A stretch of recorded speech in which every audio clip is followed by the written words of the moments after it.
For the first time this season, the YD Red Sox cross the bridge and head to Spillane Field here in Wareham for their only matchup against the Wareham Gateman here at Spillane Field this season. The other one coming later this season at Dunkin' Donuts Park in Connecticut. But right here tonight on a sweltering July 1st evening at Spillane Field, the two teams in first place in their respective divisions will face off here at Spillane Field. We welcome you into Wareham at Spillane Field. TJ Mathewson alongside Brandon Pelter for this one. And after kind of an off night Friday in Chatham, the Red Sox yesterday got back on the right track against Cotuit at home.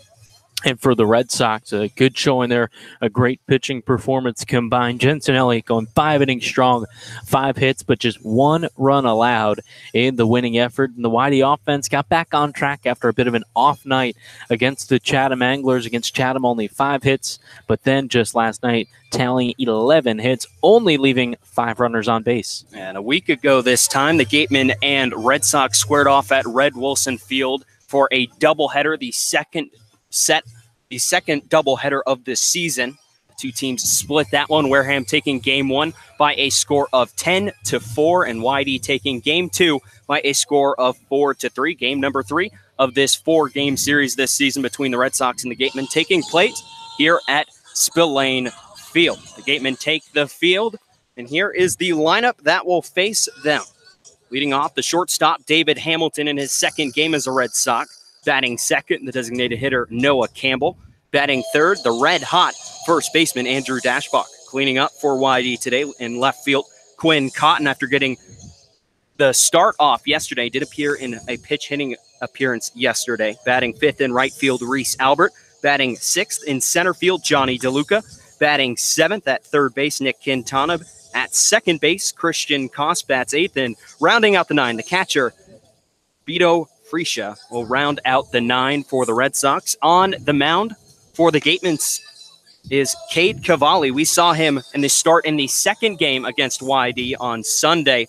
3 innings, no run, 2 hit ball, 4 strikeouts, and 4 walks. He had a no decision in that ball game thanks to Reese Albert's late game heroics in the 7th inning to help YD secure that contest. YD entering this 9-6-2 atop the Eastern Division with 20 points. Harwich trails them at a 9-8-1 clip after losing to Chatham last night. They sit at 19 points. Chatham right behind Harwich with 18 points at 8-6-2, and then pulling up the rear in the Eastern Division, 5-11-1 Orleans Firebirds with 11 points, and the Brewster Whitecaps at 3-13-2 with 8 points. Wareham, best record in the Cape, 12-6. They lead the Western Division 24 points, 3 points ahead of Hyannis, 10-6-1 record with 21 points. Third, Bourne, 9-7-1 with 19 points. Cotuit, 8-8 with 16. And Falmouth rounding out the Western Division at 7-9. Cavalli throws his last warm-up pitch to his catcher, Drew Millis, behind home plate. He'll throw down to complete warm-ups. Here's the defense. Defensive alignment for the Gatemen. Jeremy Idens in left, Skylar Hunter in center, and then over in right is Bryant Packer. Across the infield, Austin Shenton at third, Ryan Kreidler at short, Sahid Valenzuela at second, and Lyle Lockhart at first. Behind the plate doing the catching would be Drew Millis. Here is David Hamilton, appearing in his second game as a Red Sox. 0 for 4 performance yesterday.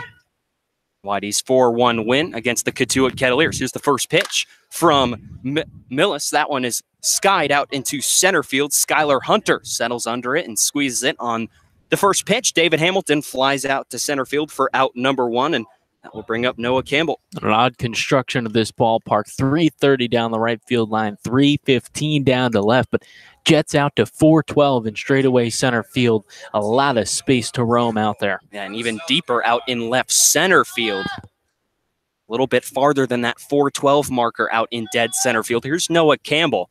Steps to the plate for the first time today. First pitch swinging, lines one foul down the third base side. 0-1 the count on Campbell. Noah Campbell's last 10 games, a 4.07 average. Red hot. Campbell will step back in.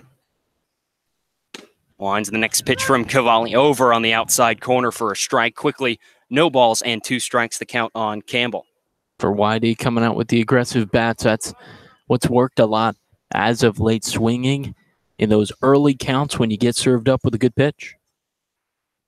A lot of that aggression helps YD have the fewest strikeouts in the league. Here's the 0-2, fouled straight back by Campbell. Cavalli will get a new ball. Ahead, no balls and 2 strikes to the 2-hole hitter for YD tonight. Defense playing Campbell as straight up as it gets. Cavalli, freshman right-hander out of Oklahoma, winds. Here's the 0-2. Misses inside with a fastball. 1-2 now, the count on Campbell. Following Campbell will be Andrew Dashbach on deck. 3 for 4 yesterday, 3 extra base hits. Cavalli winds. Here's the 1-2. Bounces in there. Blocked by Millis behind home plate. This ball will kick off down the third base side. He'll go and retrieve it and toss it back to the Wareham dugout. Cavalli will get a new baseball. It's a showdown, but the top 2 of the top offenses in the Cape and kind of opposite styles as well. As Cavalli winds, here's the 2-2 to Campbell. Swung on, that one's dribbled up the middle. Valenzuela to his left field, throws on over to first in time for out number 2. Campbell retired. These 2 offenses, 2 of the top offenses in the Cape for the Red Sox, they do it more of the singles and aggressive base running kind of way. 2nd in average, 1st in on-base percentage, 3rd in OPS, and fewest strikeouts in the league. Meanwhile, the Gateman, 1st in runs per game, 16 more runs than any other team so far this season. That helped a lot by that 17-4 drubbing of the Hyannis Harbor Hawks at McKeon Park last night. So here's Andrew Dashbach to step in. First pitch misses high and outside for ball 1. 1-0 the count on Dashbach. 2nd in home runs, 2nd in doubles on the Cape, and the most extra base hits of any Cape League team. Cavalli winds. Here's the 1-0. That misses low. 2-0 the count on Dashbach. Dashbach yesterday, 3 for 4, 2 doubles and a home run. Home run number 3 on the season, doubles number 5 and 6. That mark leads all of the Cape League. Dashbach steps back in. Here's the 2-0 from Cavalli.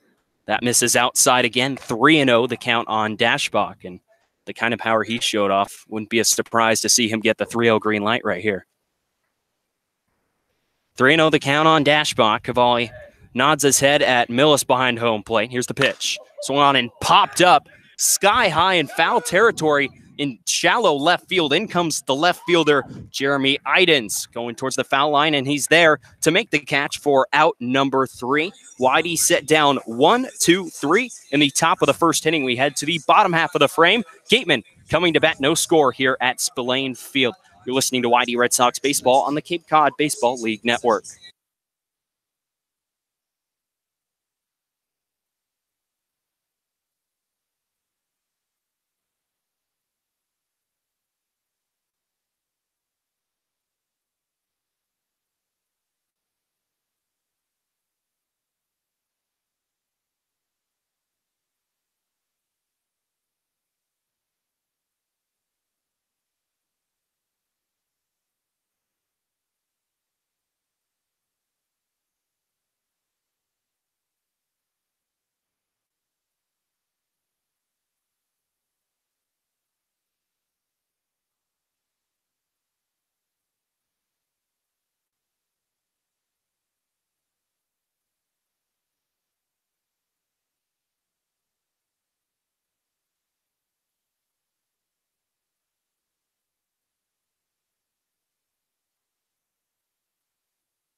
Back at Spillane Field in Wareham, Massachusetts. No score between the Red Sox and the Gatemen. Headed to the bottom half of the first inning. Tommy Henry out on the mound for the Red Sox. Here's the lineup he will face from Wareham. Leading off in left field, Jeremy Idens.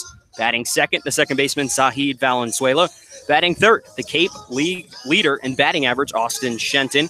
Batting cleanup, Bryant Packard will be in right field. Batting fifth, Lyle Lockhart at first base. Designated hitter Pavin Parks That's 6th. Batting 7th, Ryan Kreidler, the shortstop. Batting 8th, the catcher, Drew Millis. And batting 9th, the center fielder, Skylar Hunter. Tommy Henry making his second start for YD this summer. Made his last start last Sunday as well. Both these starting pitchers making a start last Sunday.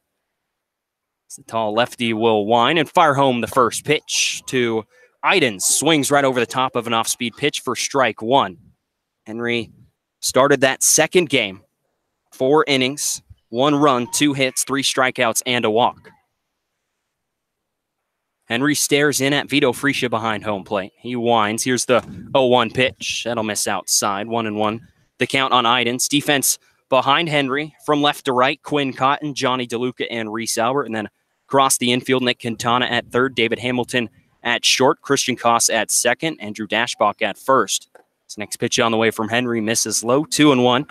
The count on Jeremy Idens. Vito Freesia doing the catching duties for YD today.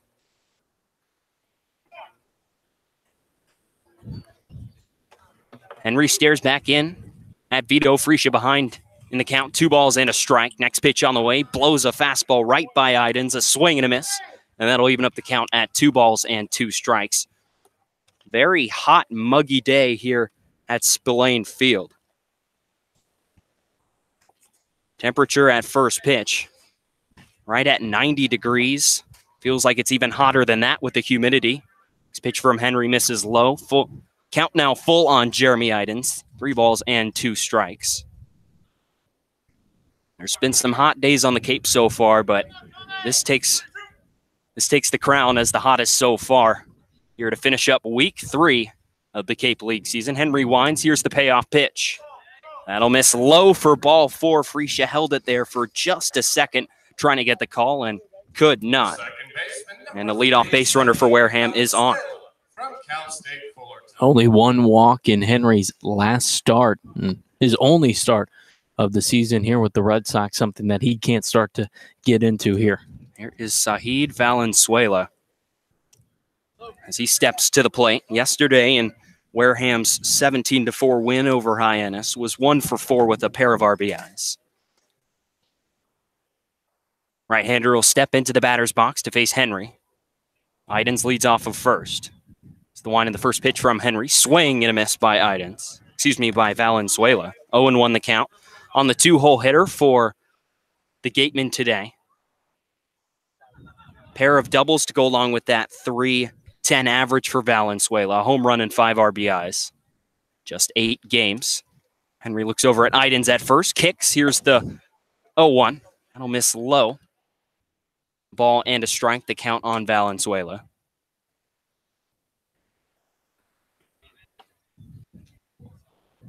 No score. Bottom half of the first inning here at Spillane Field. Between the YD Red Sox and the Wareham Gateman. Each team leading their respective divisions. It's the wind and the throw on over to first. Idens will dive back in. Not too big of a lead over there at first. As he gets up, the Gateman uniforms. White with Gateman plastered across the chest. For YD, red road jerseys, white pants, Red Sox. Henry looks over at first. Here's the 1-1 to Valenzuela. Fastball misses low. 2-1 now the count on Valenzuela. Austin Shenton stands on deck. 407 batting average for him. Leads all the Cape League. Idens takes his lead over at first. Just 1 stolen base for him so far this season. Henry kicks. Here's the 2-1. That one's lined to right to David Hamilton at shortstop, ranging in the hole. He'll squeeze it before it gets to the outfield. Idens has to retreat back to the bag at first, and there's 1 down. Not hit all that hard, really, off the end of the bat there to the left side. Hamilton with the speed and the range to his right to make the easy catch. Now here's Shenton. 2 for 6 yesterday in the win versus Hyannis. Batting in the 3-hole for Don Shedden's Wareham Gateman Ball Club. Steps in with a 407 batting average. Henry winds. Here's the first pitch to Shenton. This is high and inside. 1-0 the count. Some departures from this Gateman team to Team USA. A couple guys we saw last weekend. Andrew Vaughn and Bryson Stott Remember Vaughn for that towering home run he hit out to center field at Red Wilson Field. Henry winds. He'll throw on over to first. Idens back in plenty of time without a dive. Not your typical infield here at Spillane Field. A gravel infield. The regular brown dirt you usually see. Just an odd look to a baseball field. That gray tint coming off the gravel in the infield. Next pitch on the way from Henry will miss low. 2-0 the count on Shenton. It's a lot more of the crowd huddled on the YD side of Spillane Field due to the school providing plenty of shade from that sun. Henry winds. Here's the 2-0. That'll catch the strike zone right at the knees, like it might have caught the outside corner. 2-1 the count on Shenton. So an interesting view to broadcast from, right on top of the third base dugout. Henry comes set behind in the count, 2-1 to Shenton. He'll wind. Here's a 2-1. So on that one's popped up over our heads and will get out of play behind the bleachers on the third base side. Evens up the count at 2 balls and 2 strikes. Runner Idens leads off of first. He reached on a leadoff walk. And after Shenton will be Bryant Packard. Right fielder for the Gateman today. Henry stares in, holds the ball right at his belt behind his back. Now comes set right at the chest. Looks over at first. Now here's the 2-2. Strike 3 called right at the knees. No argument from Shenton there as he will turn around and head back to the first base dugout for the Wareham Gateman, and there's 2 down. Perfectly placed there with the fastball from Henry. And just this year as opposed to last year, bulked up, got more on that fastball. He's also more confident, and I think that's more important than any of the other things. Here's Bryant Packard. Right fielder for the Gateman today. 305 batting average entering this contest. Henry winds. He'll throw it over to first, and they got Idens caught in between. Throw down to second. Not in time. Dashbaugh couldn't get the ball out of his glove. Trying to get the inside path on the infield dirt, on the infield grass, and couldn't get the throw off. Dash actually, I think, took a step up as if a pitch were about to be thrown, so the throw came over and just kind of squeaked out of the glove. Would have been tough to throw out Idens anyways. He got such a good jump even with the throw over. Idens was going on the first move. Now he's standing off of second. It's the wind in the next pitch on the way to Packard. That'll swing and a miss right over the top of an off-speed pitch. 0-1 the count on Packard. 1 for 4, 3 runs scored, and a 2-run home run at Hyannis yesterday. Part of a 17-run, 14-hit outing for the Gatemen. Wind in the next pitch, swing and a miss. A fastball at the bottom of the strike zone this time. Henry a strike away from getting out of the inning. No balls, 2 strikes, 2 outs. Bottom of the first inning here at Spillane Field. No score between the Wareham Gateman and the YD Red Sox. Gateman, best record in the Cape at 12-6. And an 8-1 record here at Spillane. Here's the 0-2. Off-speed pitch misses low and away. 1 ball and 2 strikes now the count. Christian Koss shaded a little bit more up towards the middle to keep Idens close at the bag at second. David Hamilton playing over in the hole at short.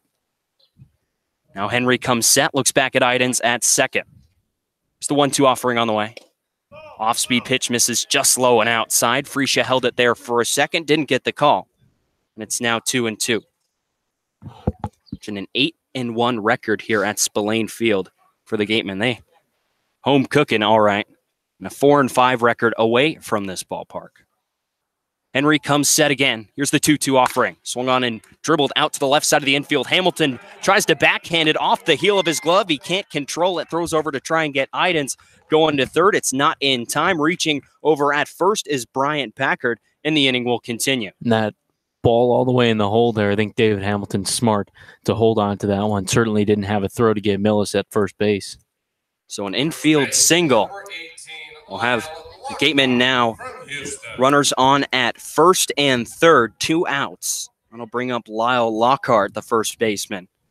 2 for 2 yesterday. against the Harbor Hawks. 250 batting average entering today. So he will stride in from the right side. Bat resting on his shoulder, bends it back, now brings it back up near his head. Here's the first pitch from Henry. Off-speed pitch, catches the outside corner. 0-1 now the count on Lockhart.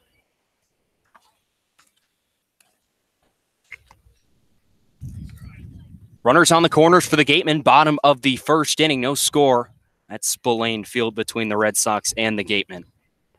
Henry set again. He'll wind and throw on over to first, and Packard dives back in plenty of time.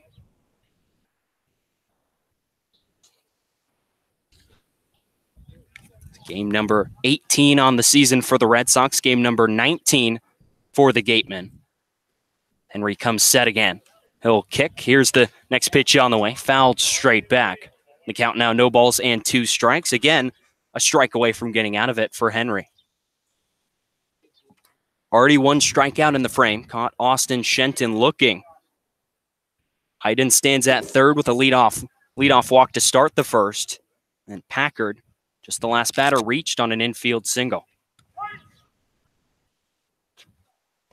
Henry stares in from the stretch, gets his sign from Vito Freesia. He'll wind. Here's the 0-2. Fouled straight back over the first base side of bleachers behind the Gateman dugout. Count stays at 0 balls and 2 strikes.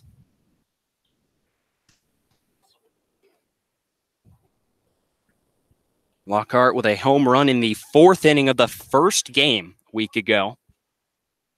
A 3-run shot, part of a 10-4 Gateman victory.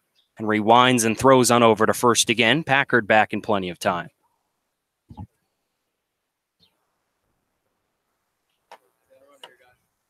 Packard, 3 stolen bases on the season leading off of first.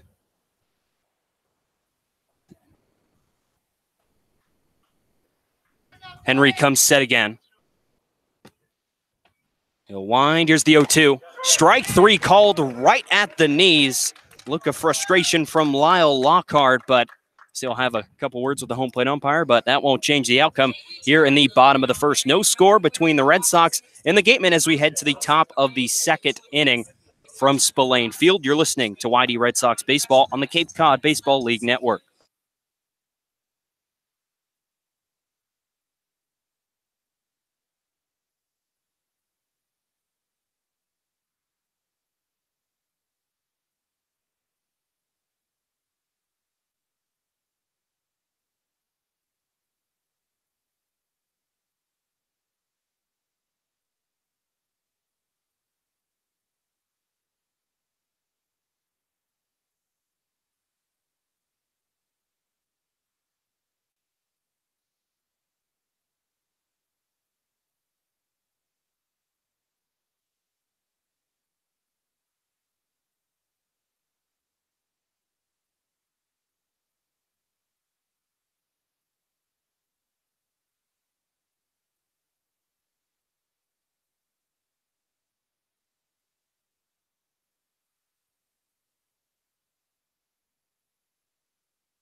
Top half of the 2nd inning here at Spillane Field. No score between the Red Sox and the Gatemen. Game number 3 of 4 between these two teams in this 2018 summer.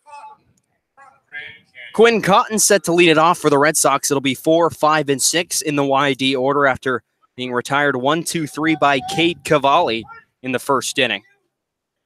Cotton steps in. Had a pitch inning appearance yesterday, grounded out to second. First pitch from Cavalli misses high and outside.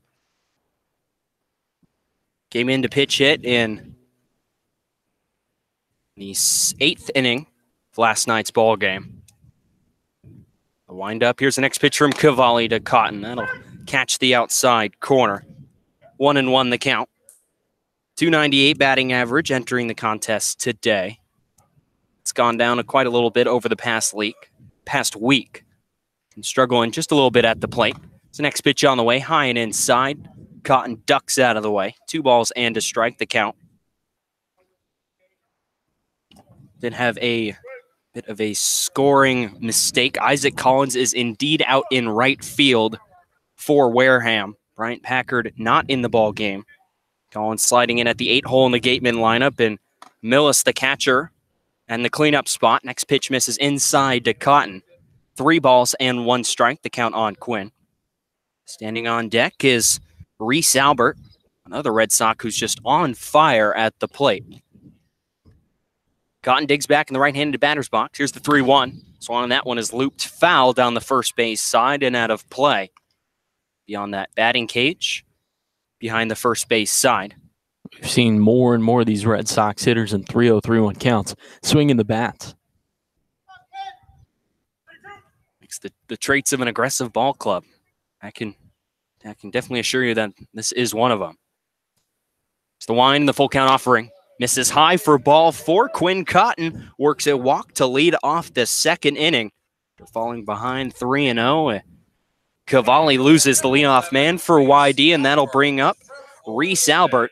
4 straight games for Albert with multiple base hits. Was 3 for 3 yesterday before Noah Campbell came in to pinch hit for him in the 8th inning of yesterday's ball game. Cavalli now works out of the stretch for the first time today. Cotton leads off of first. It's the kick and the first pitch to Albert. That'll catch the inside corner with a fastball. 0-1 the count on Reese. .407 batting average for Albert. Not qualified for the league batting title yet, but it's a couple. And Cotton, throw over to first, and Cotton is picked off of first. Quick move off the back, a spin and a throw by Cavalli, and Cotton is dead meat over at first base for out number 1. Boy, and it looked like he got that right hand in there on the bag, and he even doesn't think he was tagged. He's had a look of frustration as he came back to the dugout, just saying, I didn't get tagged. This next pitch to Albert, fouled straight back and out of play. Count now, no balls and 2 strikes on Albert. Leadoff man erased for YD. Cavalli right back in the windup after just 1 pitch. Slight breeze blowing here at Spillane Field. Here's the wind in the 0-2 pitch. Swing and a miss, strike 3. An off-speed pitch at the bottom of the strike zone. Albert swings right over the top of it. That's strikeout number 1 for Cade Cavalli, and 2 down here in the second. You start out the inning one of the worst ways you possibly can, giving the leadoff man the free pass, erase him. Right after that, the strikeout. Quite the turnaround here for Cavalli in the second. Now here's Johnny DeLuca to look to extend the YD second. On the first pitch by Cavalli, misses high and outside for ball 1.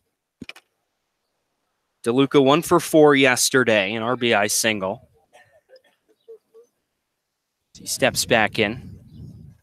It's 1, the next pitch from Cavalli, misses down and away for ball 2. 2-0 the count on DeLuca. Switch hitter batting from the left side with the righty Cavalli on the rubber.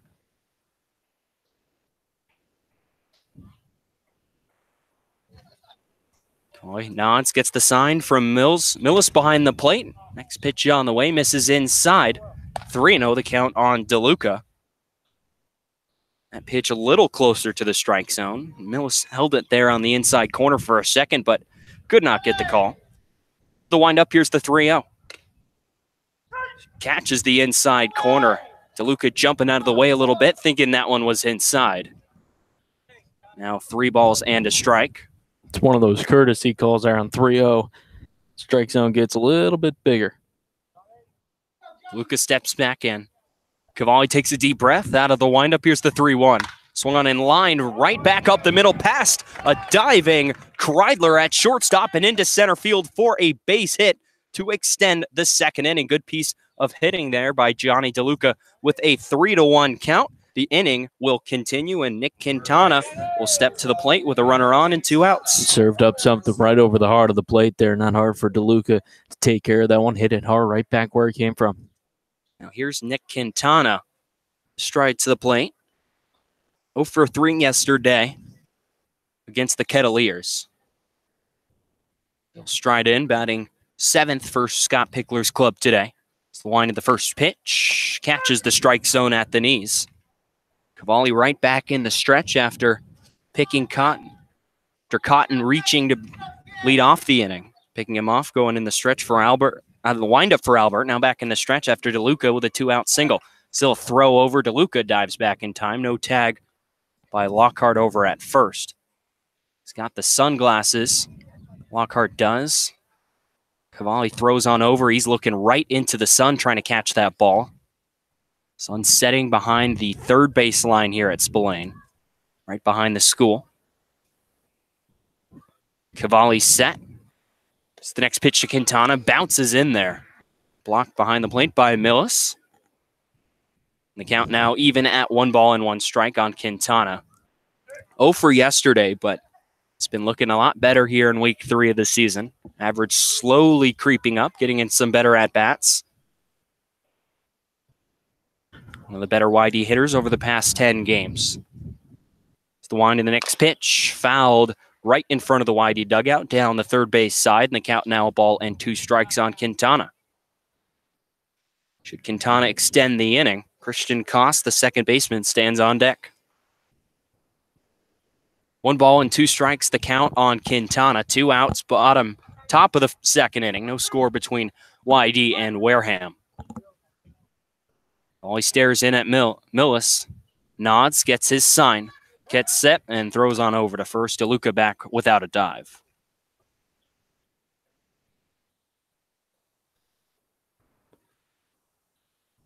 Quintana slowly makes his way back into the right-handed batter's box. Holds his bat out, points it towards the pitcher. Now brings it back. A throw back on over to first, and DeLuca is safe again. Dives to that back corner of the bag, able to avoid the tag from Lyle Lockhart. Still 1-2 the count on Quintana. 2 outs here in the second. No score between YD and Wareham. Cavalli takes a deep breath. Here's the 1-2. Misses down and away. 2-2 strikes, the count on Quintana. Quinn Cotton picked off to start this second inning, and DeLuca reaches with 2 outs. He's leading off of first. Cavalli comes set. Here's the 2-2 to Quintana. Misses inside. A fastball runs right in, brushing the knees of Quintana. The count now full, 3-2 strikes. Don again takes a deep breath, steps back into the batter's box. Cavalli looking in at Mills. Nods his head yes. He gets the sign. Here's the payoff pitch. There goes DeLuca from first, and it's popped up foul and out of play behind home plate. And the at-bat will live on for Nick Quintana. Still 3-2 strikes. Working here in the second inning. That was pitch number 32 for Cade Cavalli. As he comes set again. Once again, here's the payoff pitch. Swung on and fouled straight back again by Quintana. DeLuca made it about halfway down to second base. Will turn around and jog right back to the first base bag. Lockhart now not holding him on. I don't think there's much of a surprise. Nick Quintana in another lengthy battle at the plate. He's done a lot of that this season. Takes a practice half swing. Digs in his back foot, now his front. Points the bat back out towards Cavalli. Cavalli nods at Millis again. The third time, here's the payoff pitch. Fastball misses high, ball 4. Great at bat by Nick Quintana. 8 pitches, and he works a walk to reach first and extend this YD second inning. Christian Koss now a chance to get a hit with a runner in scoring position with 2 outs. YD doing a great job here early on of working to Cade Cavalli, getting that pitch count elevated here as he nears 40 pitches through just an inning and 2/3. Here's Koss, steps in. Lanky right-handed batter. Stirrup socks yanked up high. It's the wind of the first pitch to Koss. Swung on and fouled straight back behind the first base side. Can't say we're surprised. We see Christian swinging at the first pitch. Likes to do that a lot. One of the more aggressive hitters in this YD lineup. DeLuca now leads off of second. Quintana leads off of first. 2 outs, top half of the second inning. No score between YD and Wareham. Cavalli set again, looks back at DeLuca. He'll kick. Here's the 0-1. Off-speed pitch over on the inside corner. Now no balls and 2 strikes on Koss. Koss reached to extend the inning. Vito Freesia, the 9-hole hitter for YD, stands on deck.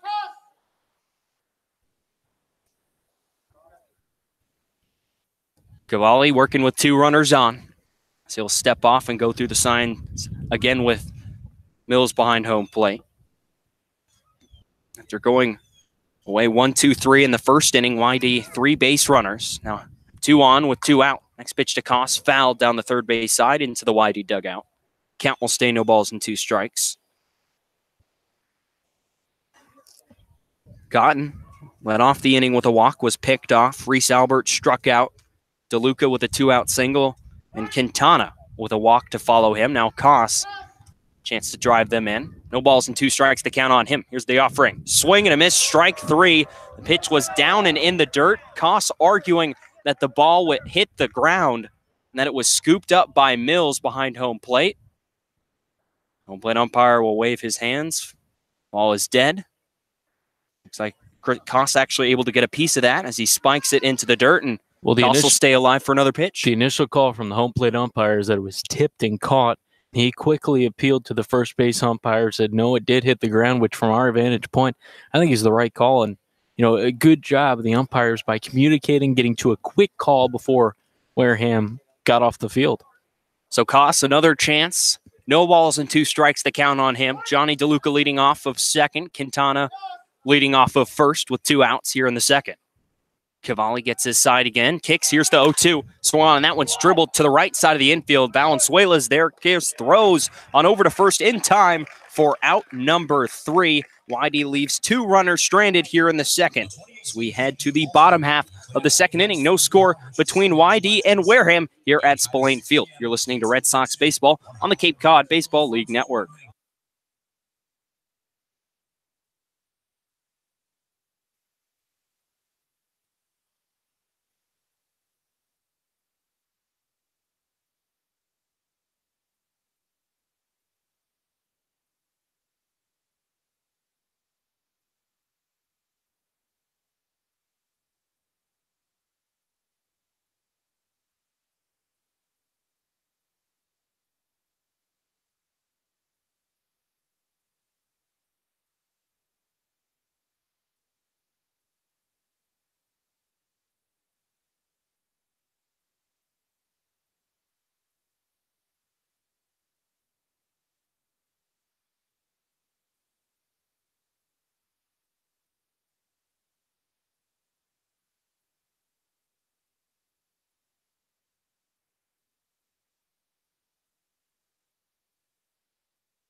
A pair of strikeouts helped Tommy Henry get out of the bottom of the first inning, straining 2 Gateman runners. As we head to the bottom half of the second inning, no score between the Wareham Gateman and the YD Red Sox. TJ Matheson alongside Brandon Pelter for this one from Spillane Field in Wareham. 6, 7, and 8 due up in the Gateman lineup. Start with Paven Parks, the designated hitter for the Gateman today. So he will stride to the plate, batting from the left side against the lefty. Henry kicks and fires home the first pitch. That'll miss inside for ball one. After walking the leadoff batter, Jeremy Idens, to start the ball game. Strikeouts of Austin Shenton and Lyle Lockhart helped Tommy Henry get out of that first inning. Next pitch on the way, bounces in there, blocked by Freesia. Count now 2 balls and no strikes on Parks. In between the 2 strikeouts, Drew Millis, the catcher, dribbled a ball deep in the hole at short that YD shortstop David Hamilton didn't have a play on.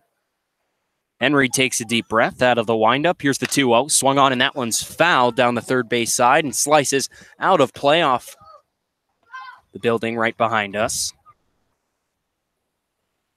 Count now 2 balls and 1 strike.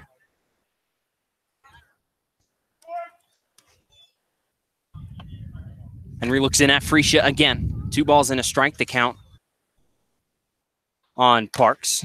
Next pitch, dribbled to the right side. Over is Andrew Dashbach from his position at first base. Throws on over to Tommy Henry, covering the first base bag in time for out number 1. Good communication between the two, and good job by Henry going over there and covering first. Well, that's why you work on those PFPs there. The pitcher needs to immediately be breaking off the mound, or else he's not getting there in time. So Dash with that ball kind of in the hole there on the right side, immediately went for it, and Henry off the mound. Good job all around from YD. Dashbach almost had to go over to somewhere where you think Christian Koss would be fielding a ground ball to go get that one. Good job by Henry to go cover that first base bag. So here steps Ryan Kreidler, the shortstop. 240 batting average, entering game number 19 for the Wareham Gateman. So he'll step in from the right side. Henry winds. Here's the first pitch on the way. Misses low, ball 1. Kreidler 1 for 5 yesterday. 3 runs batted in. A game against Hyannis. Just a game like that between the top 2 teams in the Western Division. Not one you think you have an outcome like that. Next pitch on the way from Henry. Catches the bottom of the strike zone. Paints a fastball right at the knees. The count now, a ball and a strike. 2 games ago, Hyannis leading the Eastern Division. And then back-to-back games against the Gatemen, both won by Wareham. Let's put the Gatemen right back in front in the West. Henry, another deep breath out of the windup. It's the next pitch. Misses low. 2 balls and a strike to count on Kreidler. Both of these pitchers taking their time, getting into a little bit of trouble. Over 40 minutes to get through an inning and a half. And you got to wonder how much the heat is going to help fatigue these pitchers, especially as the next pitch from Henry misses low. 3 balls and 1 strike to count on Kreidler. Guy Henry, who plays his college ball at Michigan. Not usually this hot up there during the spring. Come out here on the Cape, and one of the hotter days you'll have. He takes a deep breath. Here's the 3-1. That one's dribbled to the left side. Quintana fields up over his head, throws on over to Andrew Dashbach at first base in time for out number 2 here in the second inning. Good easy play there from Quintana coming in. An easy throw over to Dashbach. Now here's Isaac Collins. Collins in right field today. So he'll step in for the first time. 2 down here in the second. Pair of ground outs for Tommy Henry. He'll wind and fire home the first pitch to Collins. Catches the strike zone at the knees. No balls and a strike to count.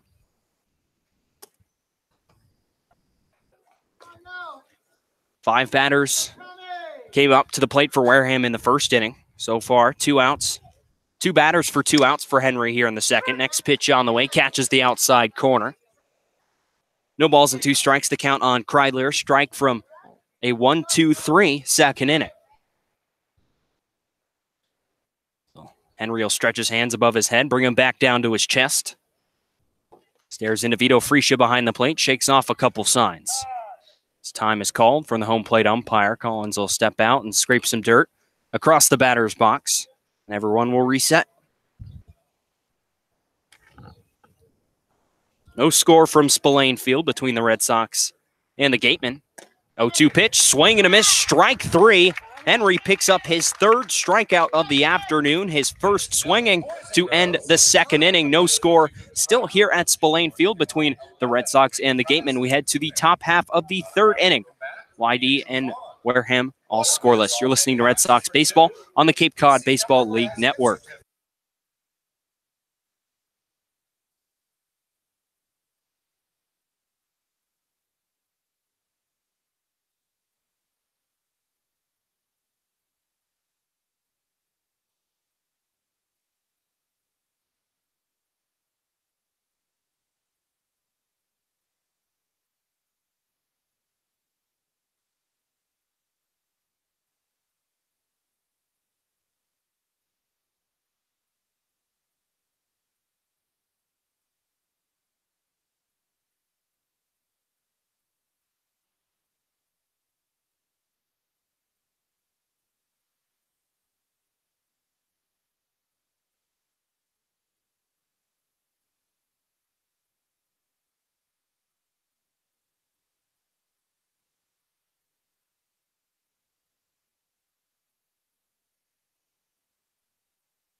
Top half of the third inning, no score between YD and Wareham.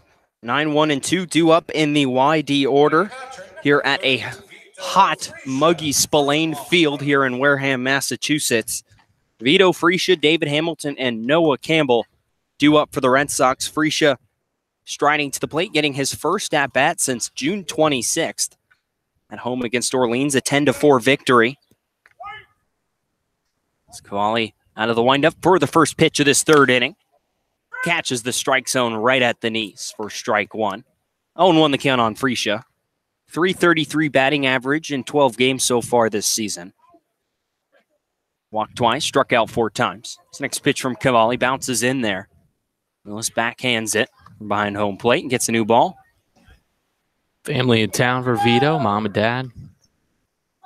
Sister as well. The wind and the 1-1 to Freesia. That one is popped up foul and out of play. Ball in 2 strikes on Freesia.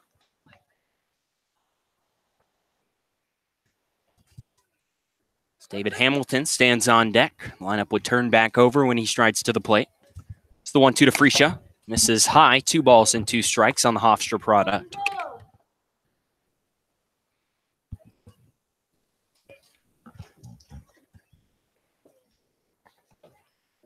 Cavalli winds. Here's the next pitch. Fouled straight back. Coming off a year at Hofstra, .353 batting average, 7 home runs, 31 RBIs. Was the Go Hofstra Student Athlete of the Year. So he'll stride back in. Cavalli winds. Here's the 2-2. Swing and a miss. Strike 3. Freesia swings right over a fastball. And on the inside corner for strike 3. Strikeout number 2 for Cade Cavalli, working here in the third, and that'll flip the lineup over. David Hamilton will stride to the plate. Hamilton swung at the first pitch he saw from Cade Cavalli to start this ball game. Popped it out into center field. So he'll show bunt, pull it back, but we called a strike anyway at the bottom of the strike zone. 0-1 the count on Hamilton. This guy possesses some blazing speed, 31 stolen bases this past spring at Texas. It's the wind in the 0-1. That one's lined to the right side, and a funky hop, but fielded over there by Lockhart. He'll go to the bag himself for out number 2. Nice play over there on kind of a weird hop, kicked up almost over his head, but able to stick his glove up there, snag it, and go over to the base for out number 2. Hamilton hit that ball hard on the screws and just kind of a short hop there for Lockhart over at first. Hamilton now hitless in his first 6 at-bats as a Red Sox. Here's Noah Campbell, stride to the plate for the second time today. Cavalli winds, fires home the first pitch. That'll miss high for a ball. 1-0 the count on Campbell. Grounded out to Zahid Valenzuela at second in the first inning. No score here between YD and Wareham. Working here in the top of the third. Cavalli winds. Here's the 1-0. Swung on, that one's dribbled right down the first base line and foul. Like it got a piece of Campbell. Hit it right off the top of his foot. Again, I'll even at a ball and a strike, trying to shake that one off. He's walking around right behind the left-handed batter's box. Looks like he'll be all right as he digs right back in, taps his bat on home plate. 1-1 the count on Campbell. 2 outs here in the top of the third. Cavalli looks in at Mills. He'll wind. Here's the next pitch. Misses inside. Campbell flinching just a little bit to get out of the way of that one. 2 balls and a strike. The count on the DH for YD today.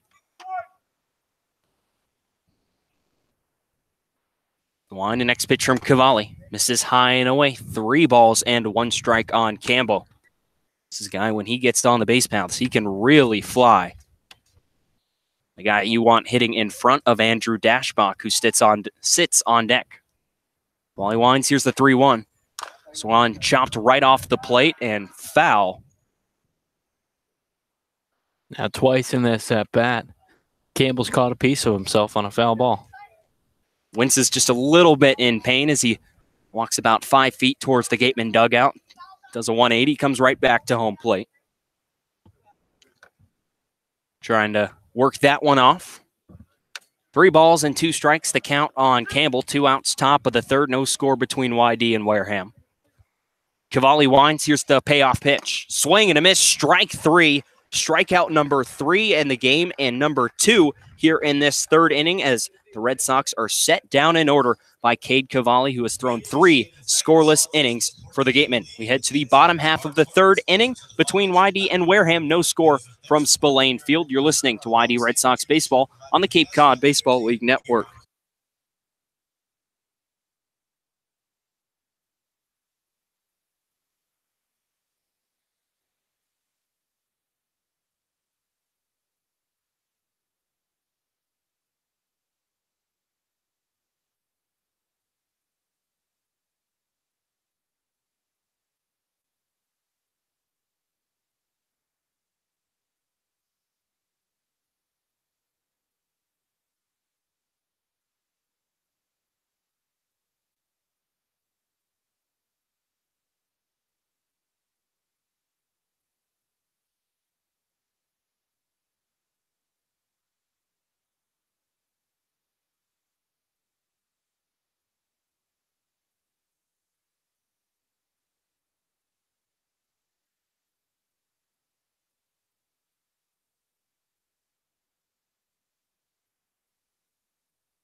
Nine, 1, and 2 due up in the Gateman lineup, bottom half of the third inning. No score between the Red Sox and the Gatemen. Skylar Hunter, the center fielder, will step in. Was 1 for 1 in a pitch hitting appearance yesterday in the win against Hyannis. Just a 140 batting average, though, in 17 games played. So he'll step in from the right side to face Tommy Henry, who's spun 2 scoreless frames so far.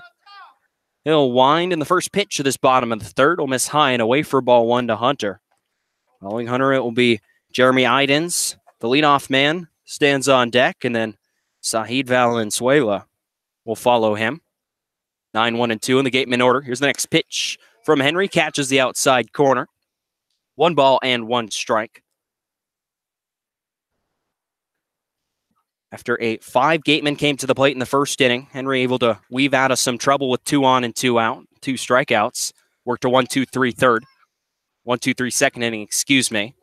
Next pitch on the way from Henry. Will miss outside. 2 balls and 1 strike. The count on Hunter. 3 strikeouts on the ball game for Henry. Made his first appearance a week ago against these Gatemen. Game number 2 of the doubleheader. Next pitch, he'll miss low. 3 balls and 1 strike. The count on Hunter. He's a 2-year vet with these Red Sox. I mentioned the 4 innings of 1-run ball. An appearance with YD last season. Quite a few, actually, out of the bullpen. As Hunter will foul that one straight back. Full count now on the center fielder for the Gatemen. 3 balls and 2 strikes. Henry last season, 8 games, an ERA just under 6 at 5.92. 13 2/3 innings. 3-2 on the way. Swing and a miss. Strike 3.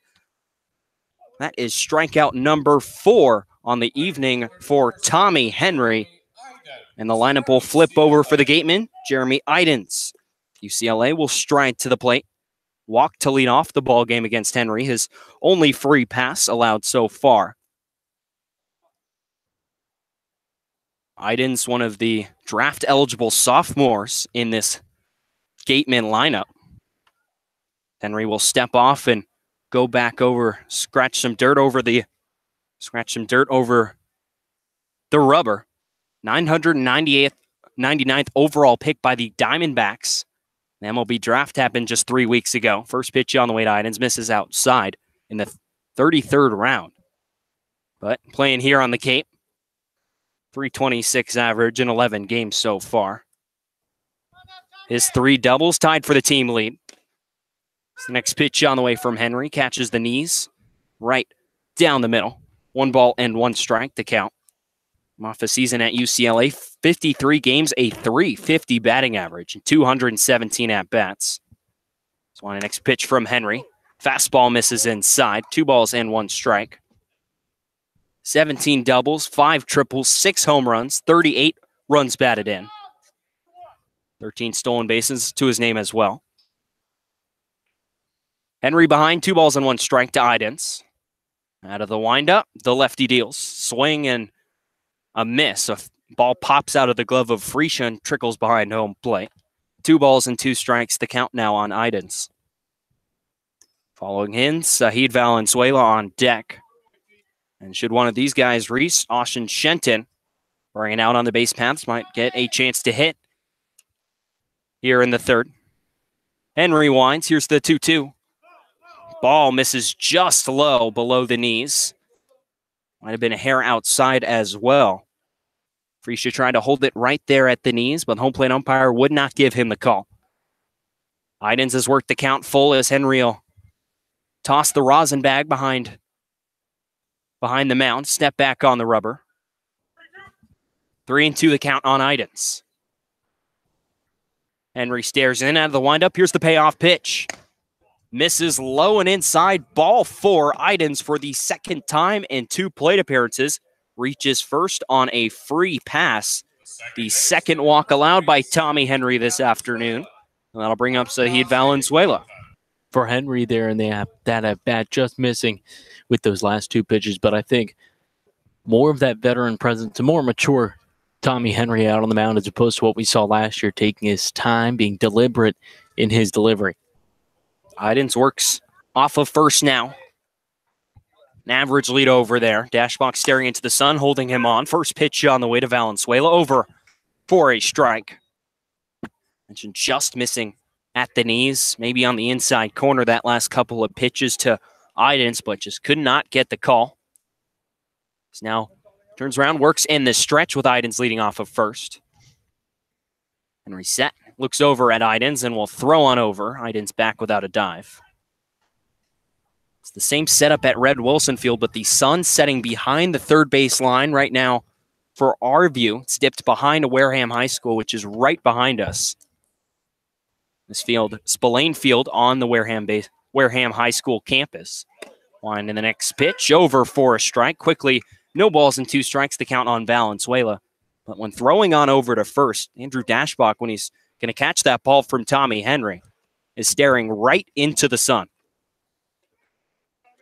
I do not see any sunglasses on Andrew's face either, so he's got that hat pulled way down over his eyes to help himself out. Henry set, gets the sign. Here's the wind. Here's the 0-2. Swung, and that one's dribbled out in front of the plate. And it's going to dribble fair and stay on the grass. Valenzuela will reach over at first base. Like neither Freesia nor Henry really took command of that one. Just a slow dribbler down the third base line. And with one out, there's two on for the Gateman. And red-hot Austin Shenton striding to the plate. Well, you're not going to – I don't think you blame anyone in that situation. They're just trying to wait to see if that ball can kick foul off the grass. Similar to Katuit here, the fair foul line is not in between the base paths as you'll usually see. It just runs along the infield grass. That is the foul line. The ball was sitting right on the edge of that grass line. Just could not roll foul. Valenzuela, good speed down the first base line. Not really much of a chance to get him. You tried to keep the ball fair. It's the first pitch to Shenton, lined out into left field for a base hit. Drops in front of Crane Cotton. Rounding third and scoring is Idens. Stopping over at second is Valenzuela, but Austin Shenton checks in with an RBI single. 3 straight Gateman reach, and they break the scoreless tie here at Spillane Field. It is 1-0 Gateman here in the third. Good piece of hitting there from Shenton. Driving into left field, dunking it in on the line drive. And the lefty going the other way. Tommy Henry just laid a fastball on the outside corner. Shenton just going with it. Does not lead the Cape League in batting average for no reason. Showing off that hitting prowess right there. Bring Drew Millis to the plate for the second time today. An infield single in his first inning. Real wind and fire home the first pitch. Another swing right. A ground ball right to Koss at second. Throws to second for one. Back to first in time for a double play. Sweet turn up the middle by Christian Koss and David Hamilton to erase the base runners and keep the Gateman further off the board here in the third, but not before Wareham strikes first. An RBI single off the bat of Austin Shenton gives Wareham the lead here in the third. We head to the fourth inning. 1-0 Wareham.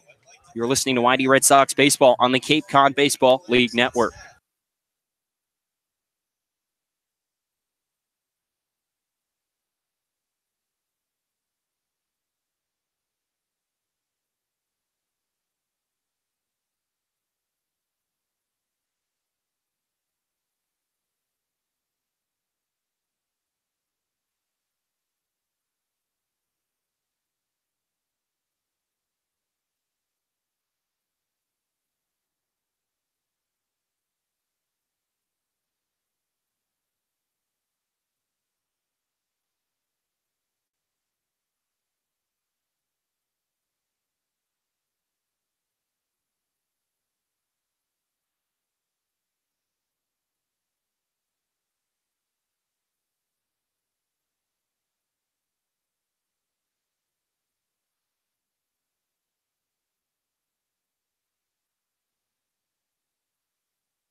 Top of the fourth inning here at Spillane Field in Wareham.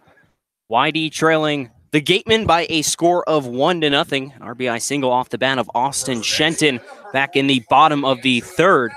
Yeah. Gateman on the board here at Spillane Field. Heart of the order due up for the Red Sox. 3, 4, and 5. Starting with Andrew Dashbach. Blew out to left field his first time up. First pitch to him will miss inside from Cade Cavalli back out on the bump for inning number 4. And drew 3 for 4 yesterday. It's reached in 13 of 14 games for him so far this season as the pitch will run inside and hit him right in the back as he turns into it. A slight wince, but he'll jog down to first without much trouble. It's a fist bump from Dan Jaffe over at first base, and just like that, YD with the base runner. Hey, anyway aboard, as long as Dash is okay. Continuing to flex that left arm. He looks like he's good, but anyway aboard to start out this inning. Trailing by just a run, you want to get right back after giving up the run in the bottom of the third. As Dash will take his lead over at first base, he looks all right. Kick in the first pitch to Cotton, lined out into right center field gap, and that will get down. Split the outfielders. Dashbach hits the bag at second and will head to third. The throw there cut off by the shortstop Kreidler, and just like that, a swing by Cotton after Dashbach reaches on a hit by pitch, and YD has runners on the corners. Just one out, and that's great to see for Quinn Cotton. Struggling a little bit over the past week. Gets a ball in the air, and it drops in the gap for a single. Quinn with that ball in the outer third, just poking it the other way. Getting a good piece into the right center field gap, and a terrific read by Dash off the bat. Gunning for it. Aggressive base running pick wants him at third. He gets there. Was most of the way from first going all the way to second. Saw that ball drop and just hit the bag and got going to third there in time. Kreidler cut that ball off, didn't even let the ball get to third. Here's Reese Albert, takes ball 1 from Cavalli, working the first real trouble of the afternoon. After allowing only 1 hit through the first 2 frames, already 2 base runners on, a hit by pitch and a single from Quinn Cotton.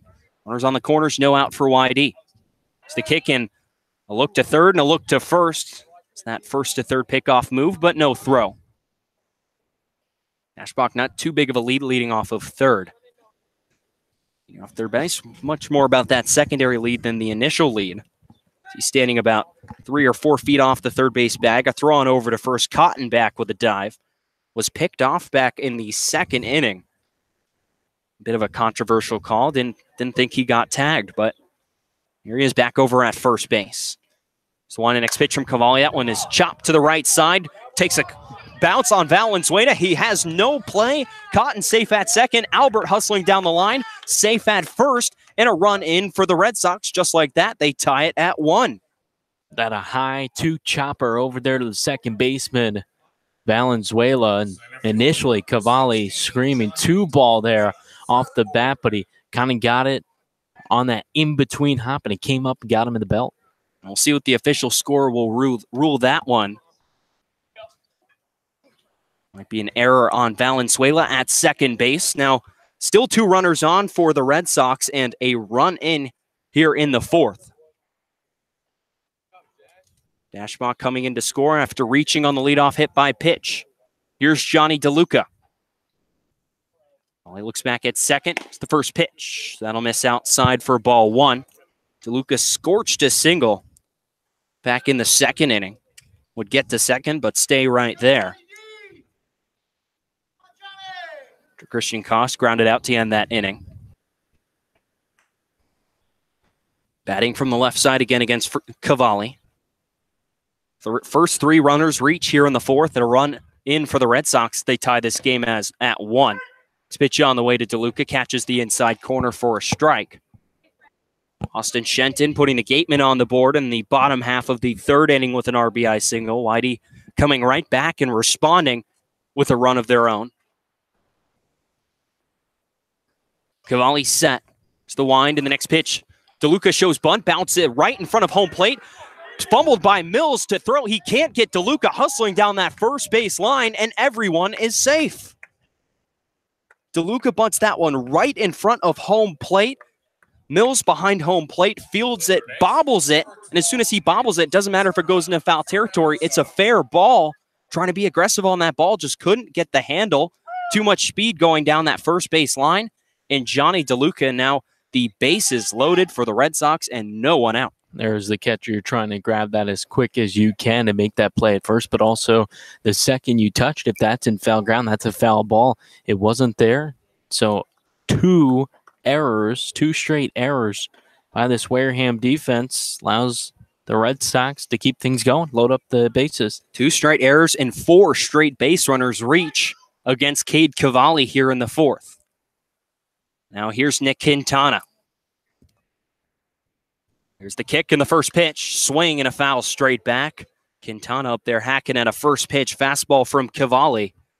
A prime scoring opportunity for YD. Bases loaded, nobody out, already a run in. Andrew Dashbach coming in to score on an error on a chopper to the second baseman, Sahid Valenzuela, that he just couldn't handle. Cavalli set out of the stretch. Here's the next pitch to Quintana. Curveball over on the outside corner. And quickly 0-2 the count.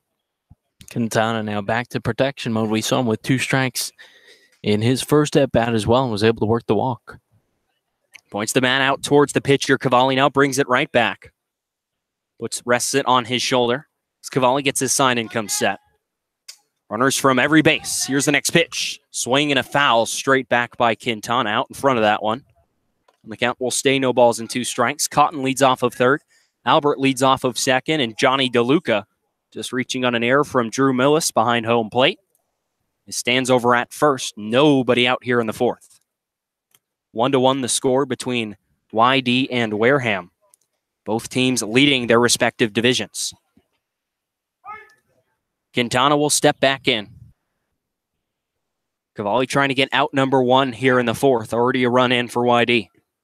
So he'll come set again. Looks over at Cotton at third. He'll kick. Here's the 0-2. Swung on that one is lined out into the right center field gap. Over is Skylar Hunter. He's there to make the catch. Tagging and scoring from third is Quinn Cotton without a throw. The other 2 runners will stay put. Cotton scores, and YD takes the lead on a Nick Quintana 1-out sacrifice fly. It's 2-1 Red Sox. Point Quintana getting a good piece of that one, driving it mostly on a line, hung up there enough for Hunter to settle under it, but Quinn Cotton also doing his job over at the third base bag. Even if you think it'll drop in, that means you're scoring easily, so still hang out on the base. He was able to tag. So now runners on at first and second. 1 out for Christian Koss. Run in on the Quintana sacrifice fly now. Makes it 2-1 in favor of YD. First pitch to Koss, a curveball over for strike 1. Koss grounded out to end the second inning. YD had 2 runners on for him in that frame, but could not bring them home. 2 more runners on for him here in the 4th. Just 1 out. Cavalli comes set again. 2 runs in for the Red Sox here in the 4th. A long look in and now steps off. Koss will stay right where he is in the batter's box. Just swings the bat out in front of him. Cavalli slowly puts his foot back on the rubber. Stares in at Mills behind home plate. Comes set again. He'll kick. Here's the next pitch. Check swing. And did he go around? Yes. I think he... No appeal down to first base. Now there's appeal down to first base, and he did not go. And some complaints from the Wareham fans situated behind the Wareham dugout on the first base sign. Koss did not go around trying to cheat on a fastball. We'll even up the count at 1 ball and 1 strike. Runners on at first and second, 1 out here in the 4th. Christian Koss standing at the plate. Vito Freesia barring a double play. We'll get to bat standing on deck. Here's the next pitch. Curveball misses inside. Christian twists out of the way of that one. 2 balls and 1 strike. The count on YD, second baseman. YD straining runners back in the second inning. Going 1-2-3 in the third, and now first 4 base runners reaching here in the 4th for Nick Quintana sac fly. 2 runs in. That one's chopped to the left side. There is Kreidler Fields. Throws on over to first and in time to get Koss hustling down the line. Too much speed for DeLuca going to second. No double play opportunity for Kreidler, but Fields, the chopper, fires a strong throw over to Lyle Lockhart at first for out number 2 on Koss. Plenty of speed coming down the line for Koss, chopping that ball. We've seen a couple of those high choppers so far today where the infielders really have to be quick with the throws. Now here's Vito Freesia, struck out his first time up, trying to keep this YD fourth inning alive. As Cavalli comes set, the runners each move up a base now on second and third. First pitch to Freesia, fouled straight back along the first base side. Reese Albert now at third, Johnny DeLuca over at second. 2 runs in for the Red Sox here in the fourth. Andrew Dashbach scoring on an error by Valenzuela, and then an RBI sacrifice fly off the bat of Nick Quintana. She stands in. Here's the next pitch from Cavalli. Misses inside. 1-1 now the count on the backstop for YD. Should Freesia reach, David Hamilton, the shortstop, stands on deck. Lineup would flip over for the third time today. For YD, some speed out there at second base with Johnny DeLuca. Single into the outfield, could score 2. Cavalli comes set again. He's had to work a lot this inning. He'll kick. Here's the 1-1. That'll miss low. 2-1 the count on Freesia. Now working here in the fourth. That is going to be pitch number 72 on the evening for Cade Cavalli. And with the heat like this, you got to wonder how much fatigue he's got working here in the fourth. Now wind. Here's the next pitch to Freesia. That'll miss outside. 3 balls and 1 strike. The count on the YD catcher. Well, things have certainly cooled off significantly, going from feeling like 99, 100 degrees, now about 10 degrees. I mean, still hot, but we also have a breeze coming in now that's helping things out as well. So not quite as bad as it was during BP in the start of this game. Freesia stands in. Hitters count on him. 3 balls and 1 strike. It's the kick, the 3-1. Swung on and fouled straight back over the press box here at Spillane Field. And the count now full on Freesia. 3 balls and 2 strikes. Whitey looking to push across. Another runner, 2 out there in scoring position. Albert off of third. DeLuca off of second. 2 runs in for the Red Sox here in the fourth. Wareham taking a 1-0 lead in the bottom half of the third inning. Whitey responding here in the fourth. Cavalli stares in. Gets the sign from his catcher, Millis. Here's the payoff pitch. Swung on and popped up in foul territory on the first base side. Over is Lockhart near the fence, and he won't have a play as that one drifts foul behind the fence and the netting along that first base side. And the count will stay full. David Hamilton still stands on deck, still looking for his first hit as a Red Sox. Freesia back in for another pitch in this at-bat, and this will be pitch number 7. We've seen a lot of power from Freesia in BP. If he could plant one over the fence, something like that, be huge, especially for a guy who's had limited at-bats this summer.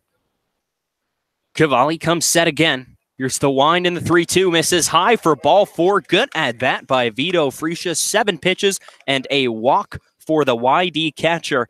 And for the third time today, David Hamilton will stride to the plate, looking for his first hit as a YD Red Sox.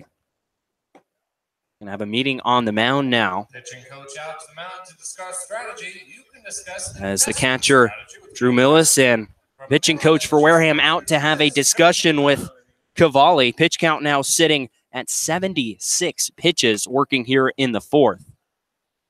It's got to feel like a whole lot more.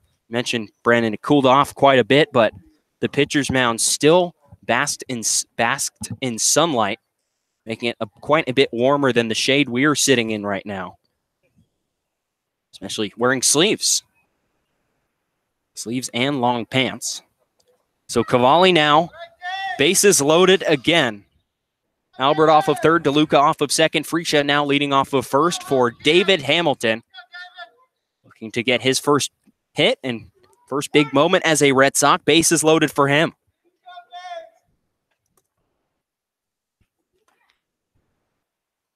Cavalli comes set. Here's the first pitch. Bounces in there to Hamilton. 1-0 the count. David had a big moment at Texas this season with the bases loaded. His team was down 10-7 against Texas State. Of course, David attending the University of Texas. And he would step to the plate and smack a go-ahead grand slam to win it for the Longhorns. His next pitch misses inside. 2-0 the count on Hamilton. That coming back on May 1st, about 2 months ago. But bases loaded again for Hamilton. Count in his favor, 2 balls and no strikes. Batting from the left side. Cavalli has had to work very hard this inning. Just the wind and the 2-0 to Hamilton. That'll catch the zone right at the knees. Count now 2 balls and 1 strike on Hamilton. Shade creeping out towards the pitcher's mound. It has covered home plate and cuts off about in a diagonal line, about halfway from home plate. Makes it kind of difficult for these hitters to see. Out of the windup, here's the 2-1. Swung on that one, dribbled to the right side over to Lyle Lockhart. It's a race to the bag, shovels to Cavalli at first, in time to get a hustling Hamilton down the first base side to get Cavalli out of the jam here in the 4th, but not before 2 runs come across for the Red Sox here in the 4th inning. They lead the Gateman 2-1 as we head to the bottom of the 4th. You're listening to YD Red Sox Baseball on the Cape Cod Baseball League Network.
Bottom half of the 4th inning here at Spillane Field. YD in front of the Gateman by a score of 2-1.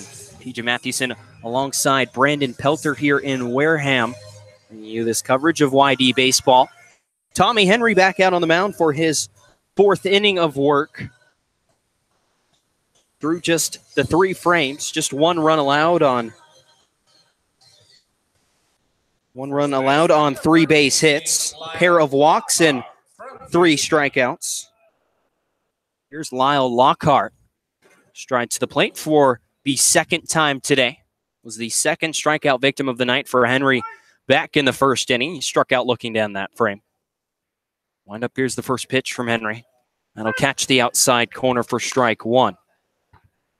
Wareham in the bottom of the 3rd took an lead on an RBI single by Austin Shenton. And then YD responding with 2 runs in the top half of the 4th inning.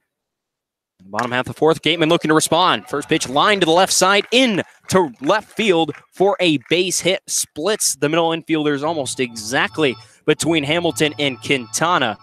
Leadoff single for Lyle Lockhart, a rocket off of his bat. I'll bring up Pavin Parks. Lockhart a little bit out in front of that one, but still able to hit it on the screws. I'll bring up Pavin Parks. Grounded out to Dashbach at first base to lead off the 2nd inning. Lockhart now leads off of first. Base runner on for the Gateman here in the 4th. First pitch to Parks will miss high and inside for ball 1. 2 of the top offenses in the Cape going at it today. The Gateman, the tops in runs, scored 16 more runs than any other team, averaged 5.5 a game. And rewinds, fires home the next pitch, misses low, blocked by Freesia behind the dish. 2-0 the count on Parks. First in extra base hits, 2nd in home runs, 2nd in doubles. Well, the Red Sox tops in average on base percentage, 3rd in OPS, and the fewest strikeouts in the Cape as hitters. Henry steps and winds, and here's the next pitch. That'll miss high for ball 3. 3-0, the count on Parks. And for this YD pitching staff, the most strikeouts of any staff in the Cape League here in game number 18. Tommy Henry falling behind Parks 3-0. Second batter of this fourth inning. One in the 3-0. That misses low. Ball 4. First two batters have reached for the Gateman here in the fourth inning. Now 2 on, no one out. That'll bring up Ryan Kreidler. Tommy Henry just 1 walk in his last start. Now 3 here against the Gateman in time number 2. 2 to Jeremy Idens. And now 1 to Ryan Kreidler. It's a quick meeting on the mound between Freesia, Christian Koss, and Henry. The lefty will kick some dirt around the mound and take a deep breath and reset. Ryan Kreidler will stride to the plate, grounded out to Nick Quintana at third in the second inning. Some action out in the YD bullpen. Pitchers getting them up and moving around. Now 2 on, no out for the Gateman here in the bottom of the fourth inning. We'll bring Kreidler to the plate against Henry. He'll kick and turn around and look at second base. Lockhart will scoot back to the bag. Koss standing right behind him, covering that second base bag.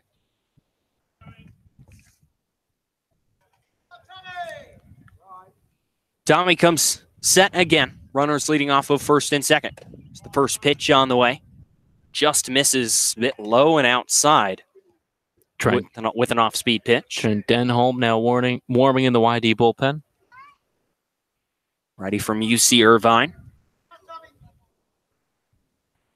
Henry now behind 1-0. Count on Kreidler. First two batters have reached for Wareham here in the fourth as he'll spin and throw on over to second. Koss covering, but Lockhart back to the bag in time. YD able to put 2 runs on the board in the top half of the fourth inning. After Wareham took the lead in the bottom half of the third inning with 1 run. 2-1 the score in YD. Favor of YD, but Wareham threatening. It's the first next pitch on the way, showing bunt is Kreidler, and he'll foul it along the third base side. 2-1 the count on the shortstop for Wareham today. Kreidler doesn't look all that comfortable trying to give himself up here. I wonder if they take off the sacrifice. So now Freesia will jog out to the mound and have another conversation with Tommy Henry. Some of these guys haven't had to bunt a lot come prior to college. Mentioned all these guys, some of the best players at their respective schools. Not usually having to bunt. Even in college. Even in college, yeah.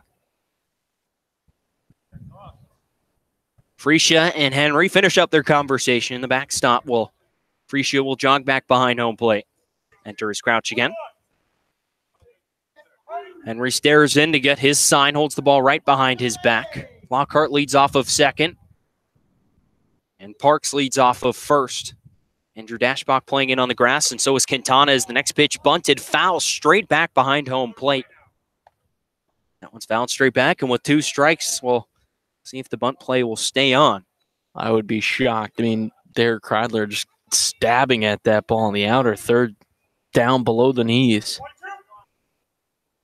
1-2, the count on Ryan Kreidler. First runners on at first and second for the Gateman. No outs here in the fourth. Henry set. He winds. Here's the 1-2.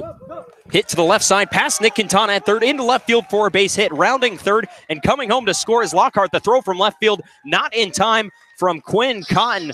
Airmails the cutoff man and gets to Freesia, but not in time. Lockhart comes around to score from second base, and the Gatemen tie it up at 2 here in the fourth. There, Tommy Henry ahead in the count. Was in a good position to get out and just left one out over the plate. Kreidler able to drive it, squeaking through the infield and not hit hard enough for Cotton to really have a play at home. So here's Isaac Collins. Right fielder will stride to the plate. This time is called from behind home plate. Scott Pickler making his way out from the YD dugout. Stenholm still warming out in the YD bullpen out beyond the left field fence. See what Pickler decides to do right here. Is Whitey able to jump on the Gateman and take the lead back in the top half of this fourth inning? But Wareham, first three batters have reached here in the fourth. Lyle Lockhart, a leadoff single, and then a walk to Paven Parks, and then Ryan Kreidler, a two-strike RBI single into left field, brings around Parks from second base. And that's how we have the score here at 2-2. All tied up here in the fourth. Meeting still going on the mound. Scott Pickler trying to give his guys a vote of confidence to get out of this inning. Still no one out here in the fourth. So he will signal down to the bullpen, down out beyond the left field fence, and that will do it for Tommy Henry. Trent Denholm now in to pitch for the Red Sox here in the fourth inning. Run in for the Gateman here in the fourth so far. Still no one out, two runners on. We have a pitching change here at Spillane Field. Take a quick break during that change.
Tommy Henry's evening is done here at Spillane Field. 3+ innings pitched, 4 hits, 3 walks, 4 strikeouts.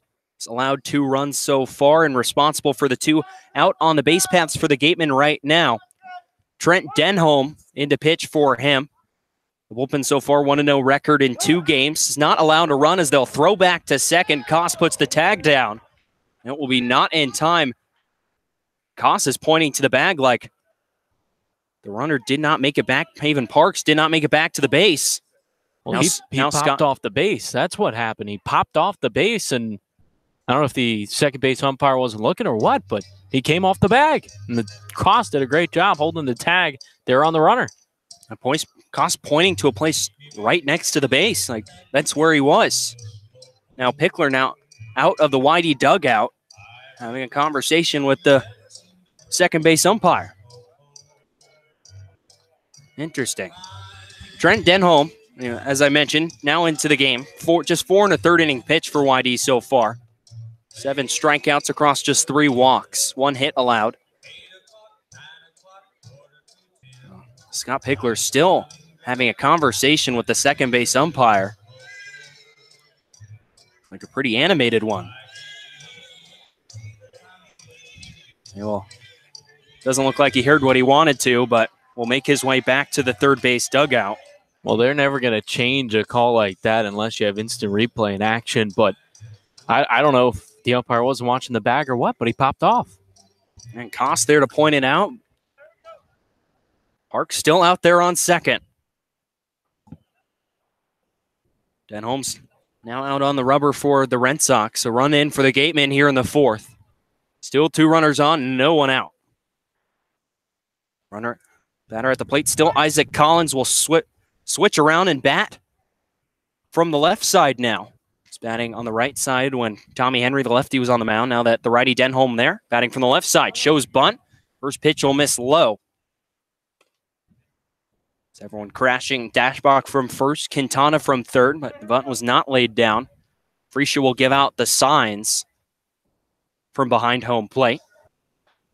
In terms of bunt coverages, whether it be the crash, everyone crash, or Koss going to cover second, Hamilton going to cover third. Collins still at the plate, ahead, 1 ball and no strikes. Denholm looks back at the runner at second a couple times. He'll wind and fire home the next pitch, shows bunt and fouled straight back. Freesia will throw it back, and Hamilton trying to go and save the throw. Koss makes the catch, no tag applied to Lockhart. Parks diving back to that base. Some confusion there by the middle infielders. Hamilton didn't think Koss was there, had to dive in front of the bag, try and catch that ball before it sails into center field. So with all of that, 1 ball and 1 strike, the count on Isaac Collins. Denholm set. Winder's next pitch shows bunt again, gets away from him as time is called by the home plate umpire. It gets Collins right in the foot. Denholm misses down and inside, and that will load up the bases for the Gateman. And that a breaking ball just dropping off, but right into the back foot there of Collins, and now the trouble continues for YD. Still no outs. Here's Skylar Hunter. He will also turn around and bat from the left side. Denholm now out on the mound. Bases full of Gateman, nobody out here in the 4th inning. Denholm stares in at Freesia. He'll kick. Here's the first pitch. Swing and a miss. Wild swing and a miss by Hunter at the plate. That's strike 1. Struck out swinging to lead off the 3rd inning against Tommy Henry. Just a 140 batting average coming into this ball game. It's the guy you want to go after. Denholm set again. Runners take their leads. Here's the 0-1. Swung on that one's dribbled to the left side and just foul inside the third base line. Quintana gave it a look, but once it went foul, turned away from it. 1 ball and 1 strike. The count on Hunter. No balls and 2 strikes. The count on Hunter. Denholm looking for that big first out here in the 4th. Bases loaded, no one out. Here's the wind in the 0-2. Fastball misses outside. Freesia framed it right on that corner for a second, but could not get the call. 1 ball and 2 strikes, the count. A strikeout for Denholm would be huge here. Then keep the double play intact to get out of the inning. 7 strikeouts and 4 1/3 for Denholm. It's the guy who pitched 75 innings this season at UC Irvine. Mid-40s in the strikeouts. His next pitch, swing and a miss, strike 3. Pulled the strings on an off-speed pitch right there, and Denholm gets that huge first out here in the 4th inning. And that will turn the lineup over. Absolutely fooling Skylar Hunter there with the breaking ball. Now Jeremy Idens has walked both times today, will stride to the plate. First time not facing Tommy Henry. He'll dig in from the right side. Base is still full of Gateman. Parks leading off of 3rd. Kreidler off of 2nd. First pitch from Denholm bounces in there, blocked. The left-handed batter's box by Vito Freesia to keep that one in front of him. And Isaac Collins over at 1st. First 4 batters reaching for the Gateman here in the fourth inning. Much like that top half of the fourth inning for YD. First 4 reach. Scored 2 runs. It's the wind in the 1-0. This is high and inside. 2 balls and no strikes. The count on Idens.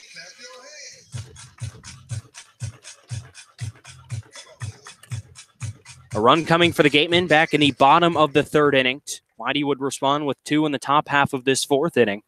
Already 1 run across for the Gateman here in the fourth. And home winds. Here's the next pitch. That'll miss low. 3 balls and no strikes.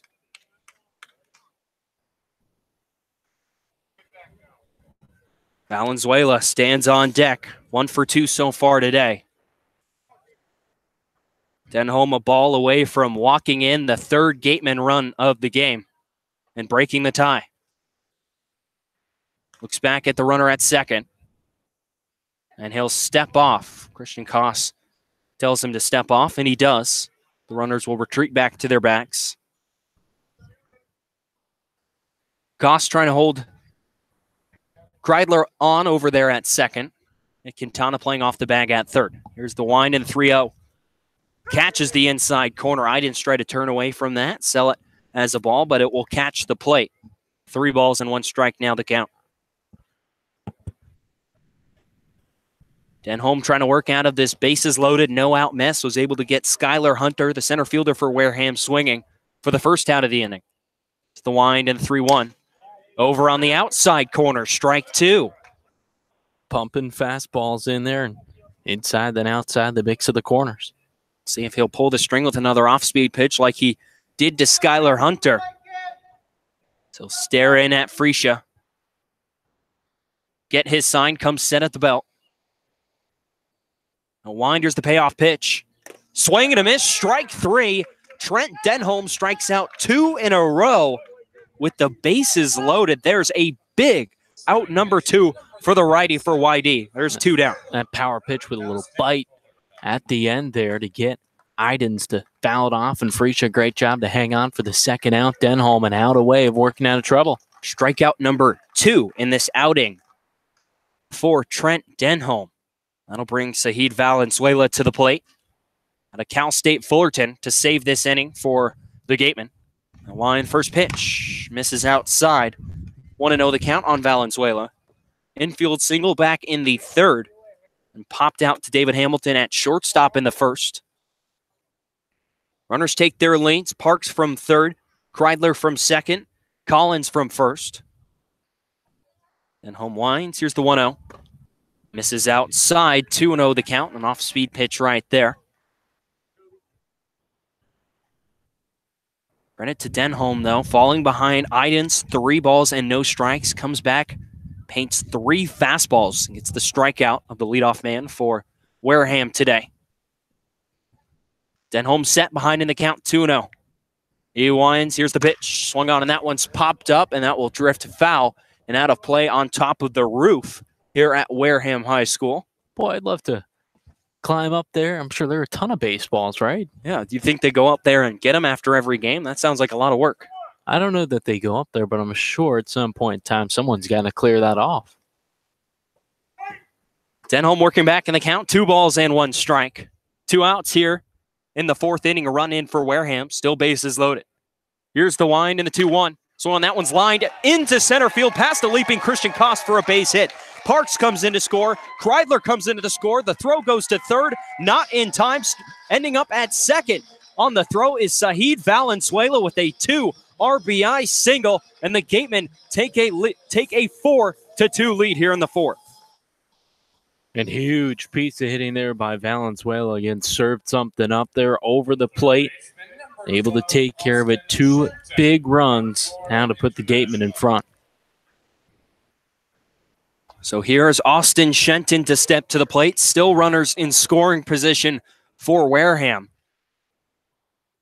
Collins will lead off of third. And Valenzuela leading off of second as they're just going to intentionally walk Shenton, the Cape League leader in batting average entering this ball game. Not going to mess with that. Just load the bases again. Keep the force out available at any bag. There's pitch number 2 from Denholm. Now 3 runs across for the Gatemen here in the fourth inning. That after YD scoring 2 in the top half of the fourth to take a 2-1 lead. There's ball number 3 from Denholm. One more pitch, and Shenton will take his bag. Rather face Drew Mills behind home plate. And here's the fourth ball. And Shenton will toss his bat down on the ground, take off his shin guard, and jog down to first base. And here comes the 9th batter of the inning. Drew Millis to the plate. I think it makes sense there. You mentioned hottest hitter on the Cape with the base open. Why pitch to him? Why put yourself in that situation? So now here's Millis. A single, an infield single in the first, grounded into a double play in the third. Denholm would love another ground ball to one of his middle infielders right here. He kicks. Here's the first pitch. First pitch swinging, fouls it straight back over the Wareham High School right behind us. I don't even know if that one landed on a roof. That might have cleared the building. Count 0-1 on Millis. Batting from the left side, taps his bat on the front corner of home plate. And unwinds. Here's the 0-1. Misses low, blocked by Freesia. Off-speed pitch in the dirt. 1-1 now the count. Flags still out beyond the right field fence. Little wind at the beginning of this game while it's still really sunny out. The sun going down, the wind calming down a little bit too. Denholm shakes off Freesia. He kicks. Here's the next pitch. Grounded up the middle. Past Koss. No save there by Koss up the middle in shallow center field. Way deep on the infield. Shovels to Hamilton for out number 3 and stop the bleeding here in the fourth inning. Not before 9. Gateman come to the plate and plate 3 runs, giving Wareham a 4-2 lead over YD headed to the 5th. You're listening to Red Sox Baseball on the Cape Cod Baseball League Network.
Heart of the order due up for the Red Sox here in the top half of the 5th inning as they look to respond to the 3-run bottom of the 4th inning that put the home team, the Wareham Gateman, in front of YD by a score of 4-2. 2, 3, and 4 due up in the YD lineup. Campbell, Dashbach, and Cotton on to face a new pitcher. Tyler Ahern out of Florida State, just finishing up his freshman year there. 11 games, an ERA at 5.5, 18 innings pitched. First pitch to Campbell from the right-hander, catches the outside corner for strike one. That'll end the night on Cade Cavalli. 4 innings, 2 hits, 2 runs, 1 was earned, 3 walks, and 3 strikeouts. Able to weave in and out of trouble in the 4th inning. Whitey would strike him for 2 runs, 1 of those earned. Next pitch on the way to Campbell, misses down low and away. 1-1 the count on Noah. They earned so far this season just 1 game. Appeared June 26th at Hyannis, a 9-1 Gateman loss. No runs in just an inning pitched. Next pitch will miss away. 2 balls into strike, the count on Campbell. Campbell so far today struck out, grounded out to second. Aaron winds, here's the next pitch. Down and away, ball 3, 3-1 the count. Be important for YD to get the leadoff runner on here. It's a common theme in the top half of the 4th inning.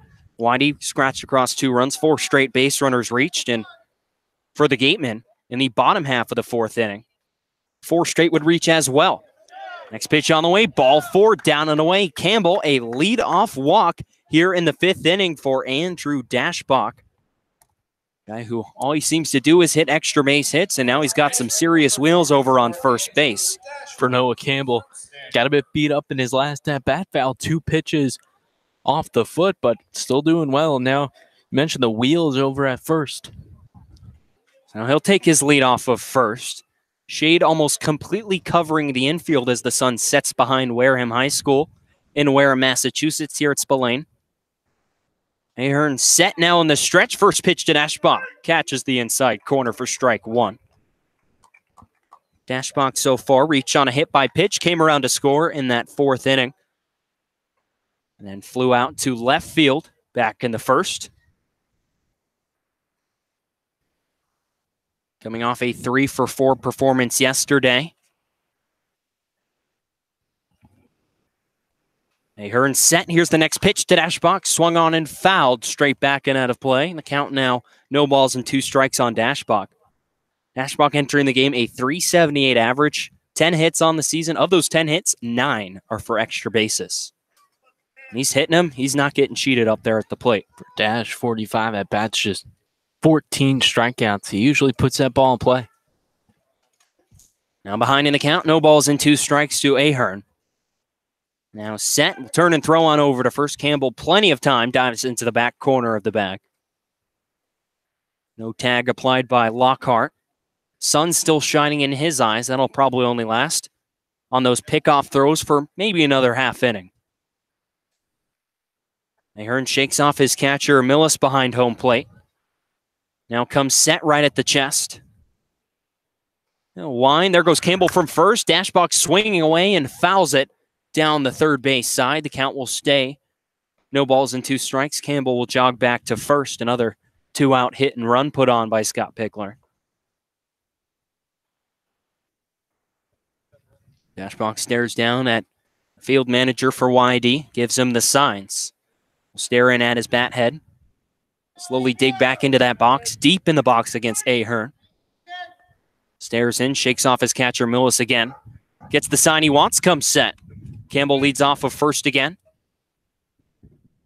It's the wind, doesn't go. That one's lofted out into shallow left center field. In comes the left fielder, Idens. He dives and can't make the catch. Ball gets past him. Backing up on it is Skylar Hunter, the center fielder, but not before Andrew Dashbach reaches at first with a single. 2 straight base runners for YD. Campbell advances to second. 2 on, no out for the Red Sox here in the 5th. Well, and that's sometimes the wood bat helps you. Sometimes it hurts you there. It helped talking to Dash a couple weeks ago now, talking just sometimes in on the hands. If he's at school, that's a fly out. That's a routine fly ball using the aluminum bats. That one able to fall in, and Hunter in center field doing a really good job of backing up his left fielder, or else Campbell could probably come in and score. Here's the cleanup man, Quinn Cotton, will stride to the plate again. As a quick meeting on the mound between Kreidler at short and Ahern on the mound. So Kreidler will jog back out to his position at the hole in shortstop. Cotton slammed an RBI single into right center field his last time up. Came around to score on the Nick Quintana RBI. sacrifice fly. I almost wonder, could we see a bunt here from YD? Scott Pickler yelling at him, making sure he was looking at the signs. Quinn, a pretty good bunter. Aaron looks back at the runner Campbell on second. First pitch on the way to Cotton, fouled off along the first base side and out of play. Looks down at Pickler again, getting the signs. It wouldn't be uncommon to see him get the swing away on the first pitch and then lays down a bunt on the second one. Third baseman Shenton playing even with the bag at third. Lockhart playing behind the runner, Dashbach over at first. Ahern winds, here's the next pitch, shows bunt, misses outside. And the count evens at 1-1 strike. We trying to catch defense a little off their toes, swing away at that first pitch and bunt the second one. And now count 1-1. What do you do as the defense? I think you have to bring the corners up, which gives Quinn Cotton a little more field to work with. And he hit a ball really hard in the infield, a better chance to get past the infielders. Ahern gets the sign on the rubber. Cotton still at the plate.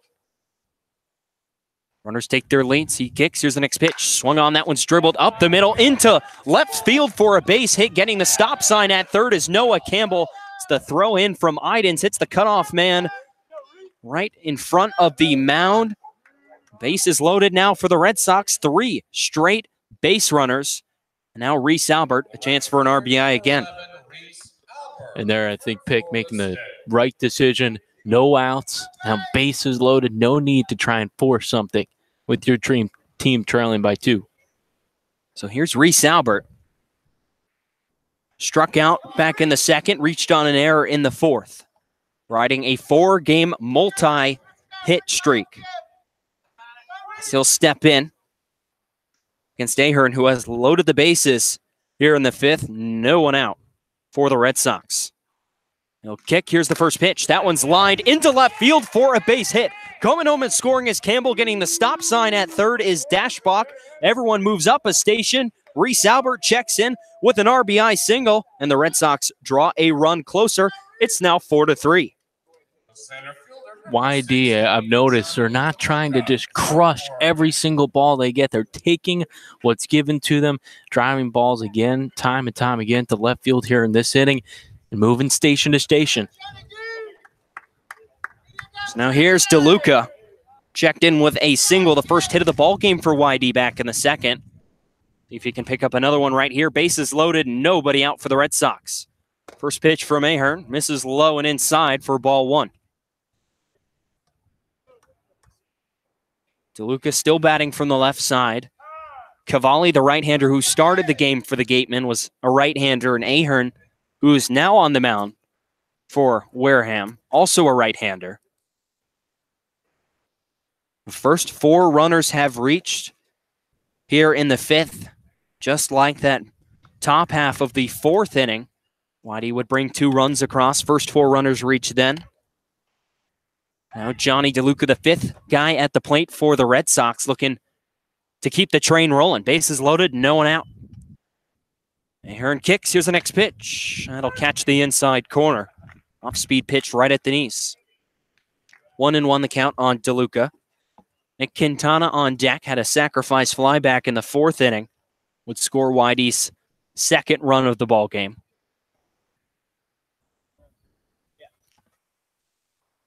Cavalli set. Here's the 1-1. Swing and a miss by DeLuca. Pulled the string on an off-speed pitch right there. The Florida State product works the count in his favor. It's 1 ball and 2 strikes. Looked like the change up right around the knees there. The DeLuca caught out in front. Got a battle. See if Ahern tries to go back to that pitch. Run it a couple times in a row. So he gets his sign from Millis. The base is loaded, no one out. Here's the 1-2. Swung on, just got a piece of it. Fouled into the Wareham dugout on the first base side. 1-2 the count, still on DeLuca. Stands filling up just a little bit more here at Spillane Field with the sun setting. Temperature dropping a little bit from the sweltering heat it was during batting practice. Temperatures felt like near 100 degrees. It's the wind and the 1-2. Swung on and lined past the first base bag. Fair off the glove of Lockhart. That'll get down the right field line into the outfield grass. coming home to score is Dashbach. Everyone else moves up a base, and YD has tied it at 4 here in the 5th. Lockhart there holding on the runner. That was Reese Albert at first, and a line drive essentially right over the bag. He kind of stabbed at it, and it went off his glove. After that, that's a fair ball, and it kind of trickled up that first base side toward the outfield grass. But again, YD only able to move one station. First 5 runners have reached here in the 5th inning. Now Nick Quintana will step to the plate and look to put YD in front like he did back in the 4th. It's the one in the first pitch from Ahern. That one is lifted out into center field. Coming on and making the catch is Hunter. Here tagging and trying to score is Cotton. He will make it. The throw is wide, fielded by Millis. Cotton is in at home, standing up. And for the second time today, Nick Quintana checks in with a sacrifice fly, drives in his 2nd run, and YD takes the lead here in the 5th.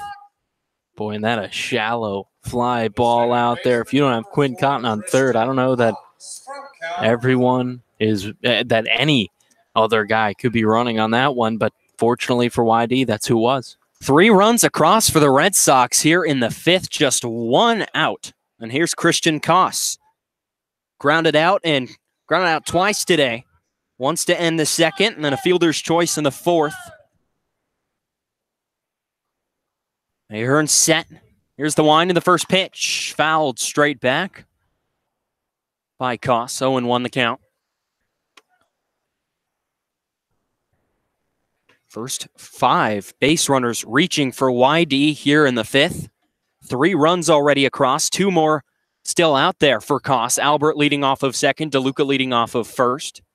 And Christian Koss at the plate.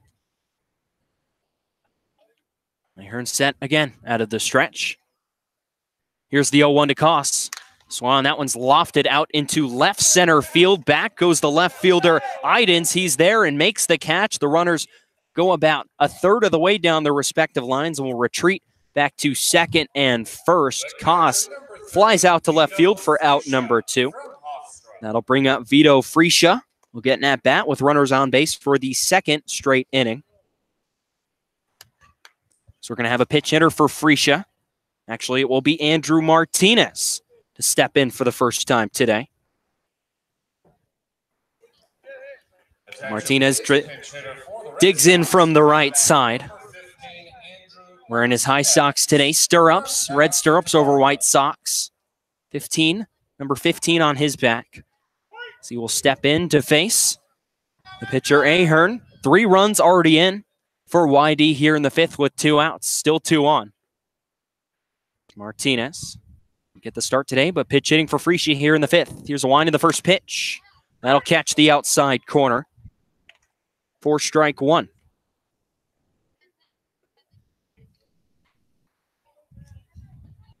Five to 4, the Red Sox lead here at Spillane Field. 0-1 the count on Andrew Martinez. Ahern set again on the rubber. Here's the next pitch.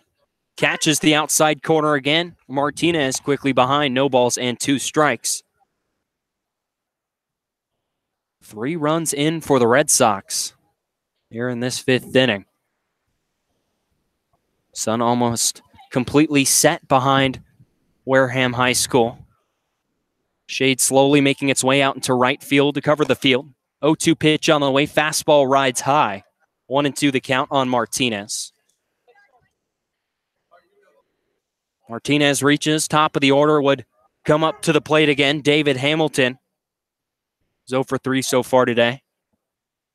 Ahern set again. He gets his sign. Here's the wind in the 1-2. Misses high again with that fastball. 2-2 now the count on Martinez.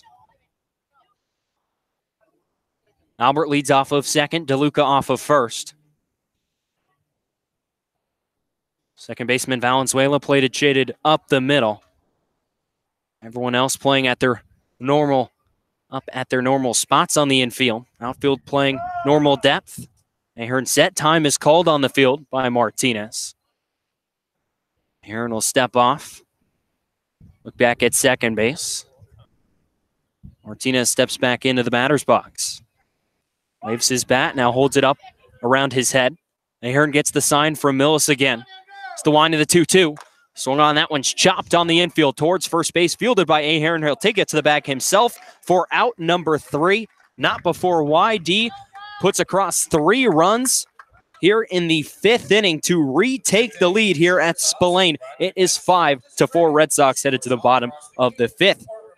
You're listening to YD Red Sox Baseball on the Cape Cod Baseball League Network.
It's bottom of the 5th here at Spillane Field, and 5-4, the visiting Red Sox lead the home team. Gateman, Brandon Pelter with TJ Mathewson, and a new catcher on for the Red Sox, Adam Kerner, into the game after Vito Frischio was pinch hit for by Andrew Martinez.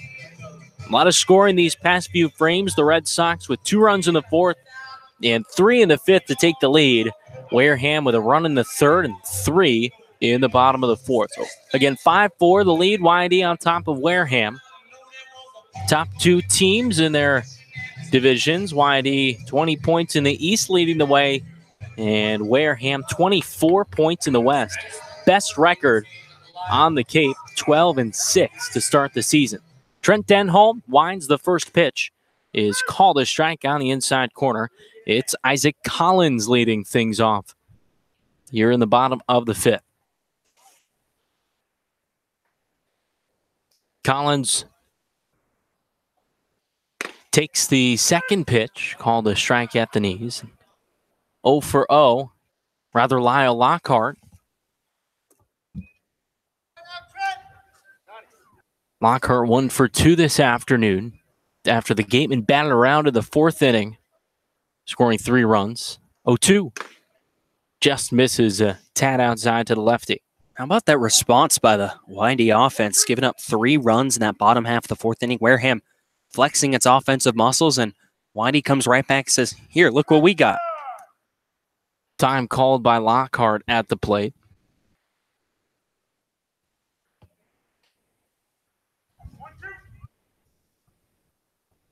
Wind to the 1-2. Misses outside yet again. Lockhart from Houston with the Cougars at .297 this past season. So far for the Gateman, Lockhart hitting .269. Denholm, the righty, from the windup, the 2-2. Waved at and missed, pulled the strings on the outer 3rd. Strike 3 for the first out here in the 5th. Denholm continues to show strikeout stuff with the Red Sox out of the bullpen. That's now 3 strikeouts for him. This is a guy who in 74 1/3 innings pitched this past spring at UC Irvine, just 48 strikeouts. Pavin Parks, 0 for 1 today, hitting at a .250 clip for the Gape in the first pitch. Waits on the fastball. That misses upstairs, and Parks wearing that 16 that Andrew Vaughn wore before departing for Team USA. His big shoes to fill. Here's the 1-0. Breaking ball in the outer 3rd, called a strike. Vaughn also won the Golden Spikes Award just a few nights ago. Bryson Stott also left this Gateman team for Team USA. Parker Phillips also not with Wareham tonight, competing in the College Home Run Derby. The 1-1. Breaking ball called a strike, and Denholm again ahead here, 1 ball and 2 strikes. But how about that? The top offense, or one of the top offenses in the Cape. Now you lose about 1/3 of that. And that's the difference between these 2 teams. YD 1-2 misses away. with one of the top offense in the league, but they've lost exactly 0 guys to Team USA or other things like that, or the home run derby. Everyone's intact. They're just adding guys. Denholm, first base side of the rubber, 2-2. Misses outside a breaking ball, and the count runs full here with 1 out in the bottom of the 5th. 5-3 YD on top of Wareham, 3rd meeting of the season. And that home run that Andrew Vaughn hit back at Red Wilson Field, I mean, it's 412 feet out here at Spillane. Here's the payoff pitch. Spoiled foul. It's a fastball. And we're settled up the third base side, actually on top of the end of the Red Sox dugout. The school behind us, what do you think, 50 feet away? Not even. Not far. Maybe 25? Directly behind us. Interesting ballpark here at Spillane Field. Payoff pitch one more time. Fastball called strike 3. Kerner dropped it. And a throw up to first in time. Parks retired, and 2 straight Ks here for Trent Denholm. Just paints that fastball. Kerner not able to really hold on to that one. Recovers in time to get the 2nd out of the 5th inning. This is a great start to a response here from Trent Denholm. Team takes the lead, set down the first 2 batters via the strikeout. Here's Ryan Kreidler. Was the 3rd of 3 straight Gateman to score. The last half inning. He hit an RBI single to left. The first pitch. Misses upstairs. Kreidler, the 7-man. Collins stands on deck here with 2 outs, home half of the 5th. YD up by a run. The 1-0. Swung on and missed. A fastball powered past him.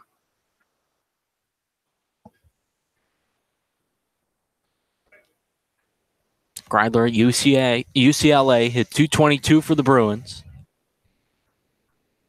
Here's the 1-1. Fastball misses in. So I was talking about that Andrew Vaughn home run, projected, I believe, 434 feet. I think that makes it out of here at Spillane Field, 412 feet to center field. That home run, of course, Vaughn hit last weekend. 2-1 is popped up. Third base side, but out of play. And just onto the roof of the school. Just made it and didn't quite bounce back. I thought you might have had to play at that one, TJ. Nah, I would have had it. See, where we're situated, I had to jump off our little landing. We're about 10 feet up from the ground. Go and make that catch. I left my glove at home, Brandon. Denholm, the righty, into the wind. The 2-2. This is away. Another fastball. But hey, if I knew where we were situated, I definitely would have brought it. Denholm came into the game last half inning into a little bit of trouble. Bases juiced. They were unloaded, but none of those runs to him. Payoff pitch. Swung on and driven in the air. Now on the infield right side. Cost the second baseman there. And he'll make the catch on that high towering fly ball to get out of the 5th inning. Through 5-4. Red Sox lead the Gateman. You're listening to YD Red Sox Baseball on the Cape Cod Baseball League Network.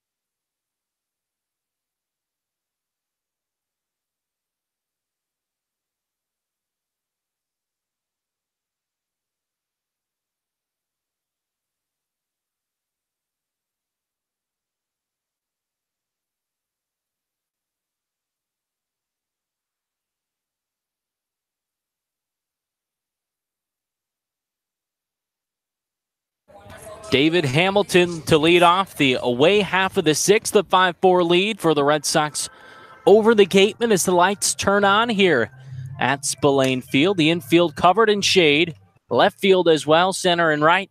Still a little bit of sunlight. When we started out the day, felt like 100 degrees. That first pitch now dropped off significantly down to 85. A nice breeze coming in.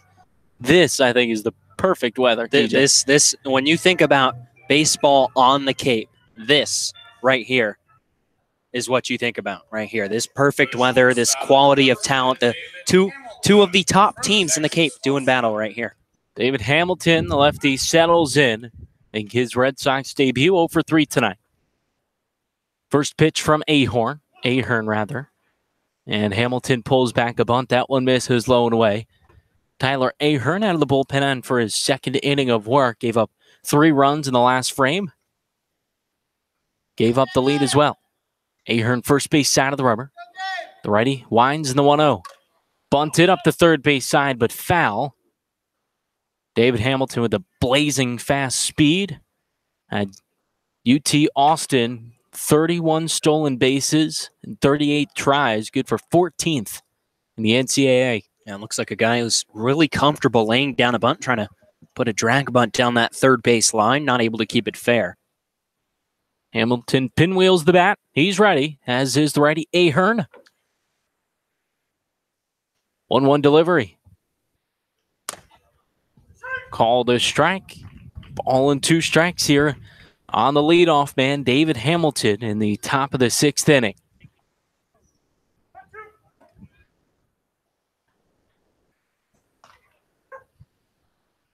Infield straight up, outfield shifted a bit left. 1-2, swung on and slicing down the left field line. It's Idens giving chase, and he makes the catch for the first out.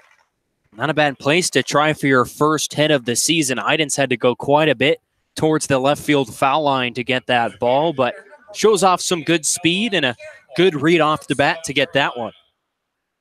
So here, David Hamilton 0 for his first 8. This is second start for the Red Sox. Noah Campbell now steps up. Walked to start off the 5th and came around to score via the Reese Albert RBI single. Campbell, another lefty, facing the righty Ahern, who winds in the first pitch offering. Off speed, misses away. Third baseman Shenton is even with the bag. Rest of the infield is back. 1-0. Check swing. Did he go? Yes, he did. The count evens at a ball and a strike. Campbell didn't seem to agree with that one too much. One of those in-between ones. It's not clear either way. Ball and a strike, 1 out. Top of the 6th, the pitch. Misses just low on the outer third, off speed. Now Campbell ahead. Fouled 2 pitches off of his foot. Is at bat in the 3rd inning. The 2-1 offering. Skips in the dirt. Now 3 balls and a strike here on Noah Campbell with just an out in the top of the 6th. Campbell from South Carolina hit .270 for the Gamecocks. Here's the 3-1. Swung and chopped up the first base side. Ahern fields. He'll take it himself for the second out. Campbell just gets on top of that ball for a second. You think he's going to be able to hustle past the pitcher, Ahern, down the first base line, beat him to the bag, but Ahern, good job fielding his position, takes it over to first himself. Second time that Ahern has taken it to the bag at first, and you usually don't see that from a pitcher. Here's Andrew Dashbach with 2 away. 1 for 2. Scored twice.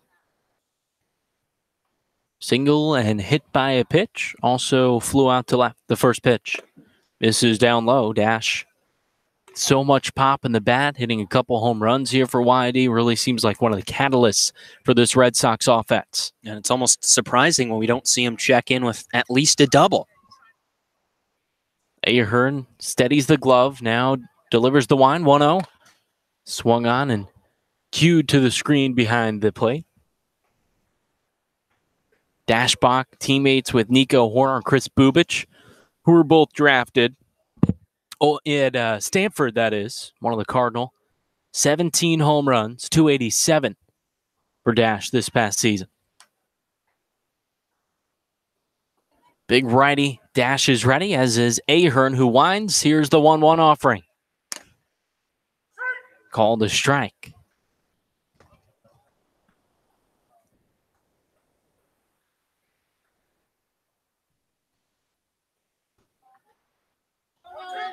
Dashbach taps the plate. Ahern shakes the head no. Now Reddy's with the glove out in front of his chest. 1-2. Swung on and chopped up the third base side, but foul. An odd field here at Spillane. We mentioned the high school just about 30, 40 feet behind us. Home plate and the mound. With the regular dirt, you'd see the tan dirt you'd see on an infield, but stone dust around the rest of the infield. Now to play down the left field line. Uprights from a baseball field. 1-2. Misses away.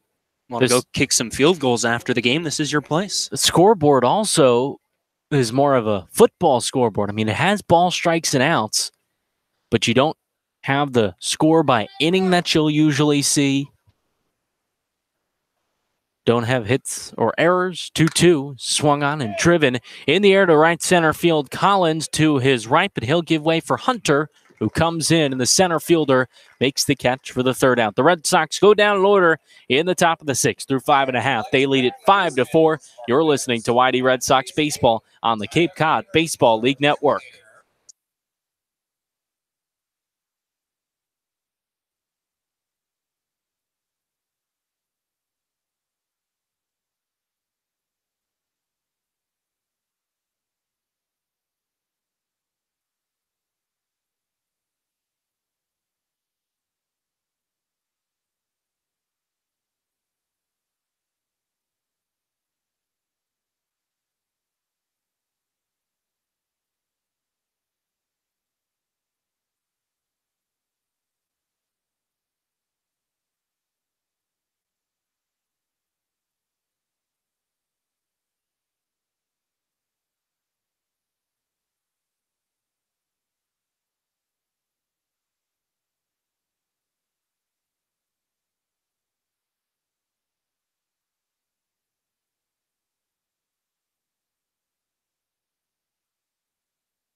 Through 5.5, 5-4. YD Red Sox on top of the Wareham Gateman. Brandon Pelter with TJ Mathewson. And TJ, it's taken about 2 hours and 15 minutes just to get through 5.5. This game has been slow. We've seen a lot of base runners. Fair amount of runs. Nothing crazy, especially after Wareham with a 17-4 win over Hyannis last night. Now, this is a low run outing for them. Average 5.5 a game, 4 on the board for them. And 4 straight half innings with a runner coming across the plate. Isaac Collins squares around a bunt but fouls it off. For the most part out here on the Cape, fast baseball games. 2.5, 3 hours you're out of the ballpark for a 9-inning game. I mean, to me, it seems like the ideal time to get a ball game in. But then again, you just look at these two offenses, two of the top offenses on the Cape, and you can't really be surprised. The 0-1 is off the hands down the left field line. That'll land foul. Chandler Fidel up and throwing in the YD bullpen. So an ideal baseball game for you is a pitcher's duel or a run affair, plenty of home runs, a lot of power. And then it's more entertaining to see. You have more action. You're not falling asleep in your seat. Denholm winds the 0-2. Fastball misses low and away. I think the average viewer doesn't quite enjoy how special a pitcher's duel can be and how calculated everything is. Yeah, especially when you have two aces on the mound. You get to just see the best stuff in the world. 1-2. Fastball just misses a hair outside. Let's say, you get to watch Chris Sale, YD Red Sox alum, on the mound for the real Boston Red Sox, and he's out there throwing 8 innings, striking out 13, 14 guys. It's a treat to watch. Here's the 2-2 offering. Misses down low, and the count runs full here. 3 balls and 2 strikes on Isaac Collins, leading off the bottom of the 6th inning for the Gatemen. They trail things 5-4, thanks to a 3-run 5th inning to put the Red Sox ahead. Denholm still on the mound. The righty winds. Payoff pitch, swung on and grounded to third. Quintana fields it across the diamond just in time to get Collins by half a step. That ball got up on Quintana quickly, and he kind of took a step back, fielded it at the hips. Strong throw, though, for the first out. Just a little hesitation. Make sure he had a good grip on that ball. It took him a little longer to get that ball out of his glove because of it, but a good, strong throw over Dashbach at first gets him. 9-man Skylar Hunter up. He's 0 for 2 with 2 Ks. Denholm, the first pitch. Swung on, and again off the hands, foul down the left side. Another ball onto the roof there, TJ. There's probably like 25 baseballs out there. There has to be. So do we have to invest in a ladder for you? I don't need them. I can probably find one hiding amongst the bushes along the foul line somewhere. A 1 is cued foul, and what? Boy, wow, look at that one. It went off the end of the fence that extends up high to protect the press box behind the plate and almost hit a fan walking up the third base side out of play. That's dangerous. These baseballs, they're dangerous. Got to watch out. 0-2. Fastball just misses away. Denholm doing a really nice job of hitting his spots, especially on that pitch outside. Denholm winds. 1-2 offering. Swung on and driven in the air to the left. Cotton a few steps back, turns and makes the catch. Almost went back a little too far. Almost overran that, but he's a good athlete out there. Spins around in plenty of time and makes the catch around the knee level. So with 2 outs, it's Jeremy Idens. The UCLA Bruin 0 for 1 with a strikeout, but has reached twice via the walk. Came around to score one of those times, that back in the third. First pitch. Fastball called the strike at the knees. Idens hit .350 for the Bruins this past year. Here's the 0-1. Breaking ball. Breaks late. Just misses upstairs. 2 outs here in the bottom of the 6th. A 5-4 lead for YD over Wareham. 1-1. Fastball comes in and hits Idens. He's aboard for the 3rd time this evening. All without collecting a hit, but all counts the same. Sees that ball coming at him the whole way from Trent Denholm. Did not flinch at all. Just turns the back into it and hits him right in the thigh. So the inning continues with Zahid Valenzuela, who's 2 for 3 tonight, including 2 RBIs. That gave the lead back to the Gateman in the 4th inning. But Whitey with 3 runs in the 5th to take it right back. 2 outs, a man on. Denholm from the stretch at the belt. The first pitch swung on and lined down the right field line, and it drops in right on the chalk for a base hit. Idens in at 3rd. He'll stop there, and a 2-out double for Zahid Valenzuela. Now 2 men in scoring position for the Gateman. Talk about perfect placement. Doesn't hit it all that hard, but enough to give it over the head of the YD first baseman Andrew Dashbach and lands pretty much right on the foul line, about 15, 20 feet into the outfield. Albert has a long way to go to come get that, and Valenzuela with great speed able to end up at second. 2 straight hits with 2 outs for the Gateman, or 2 straight base runners, pardon me, a hit by pitch and a double. So Denholm into his 3rd inning of work for the Red Sox. So far he's pitched 2 2/3. It's Austin Shenton at the plate, and again they'll pitch around him with 2 outs, and I think again it makes sense. And only up by 1 run, you know the damage this Gateman offense can do to you. And the last time they intentionally walked Shenton, back in the 4th inning, the catcher, Drew Millis, grounds into a double play right after him. So hoping the same result can happen right here. So the 3rd ball thrown here from Denholm. He'll load up the bases. Idens is at 3rd. He reached on a hit by pitch. Zahid Valenzuela then doubled down the right field line. Now the intentional walk for Austin Shenton, and with 2 outs in the bottom of the 6th, the base is juiced. Here comes Pick. The 3rd base side dugout. We might see a pitching change. That's what I'd expect here in this situation. But TJ, seen a really good game so far tonight. 5-4 YD on top of Wareham. Red Sox 5 runs on 6 hits, 2 errors. Wareham 4 runs on 6 hits and 2 errors as well. Seen a little bit of everything. Yeah, for YD, Tommy Henry Not his best. Of course, his second start of the season, not quite up to the standards of his first start. We're only allowed 1 run. His final line allowed 4 runs, 3 of them earned, and kind of struggled with his command a little bit more.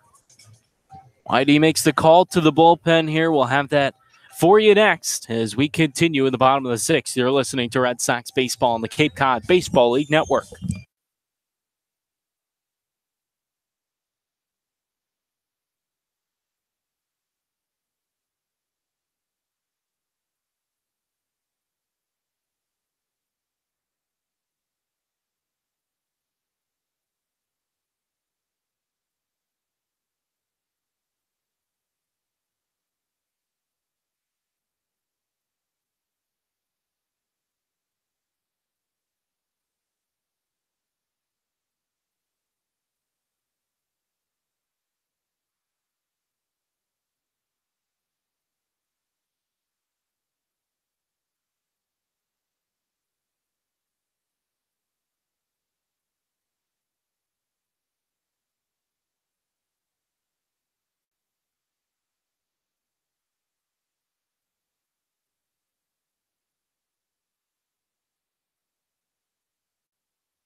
Chandler Fidel, the reliever for the Red Sox.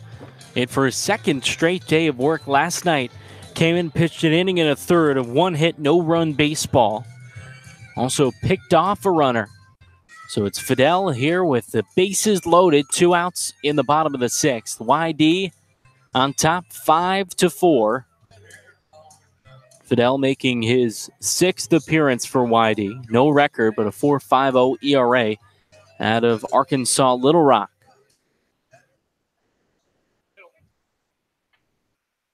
Fidel 6'6", lefty, 225, and he will face Drew Millis from Missouri State, 0 for 3 tonight. Reached via the E6, 2 groundouts, including a double play.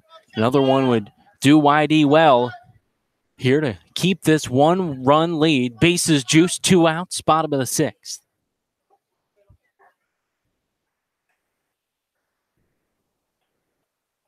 Millis settles into the righty batter's box. He's hitting .219 so far for the Gateman.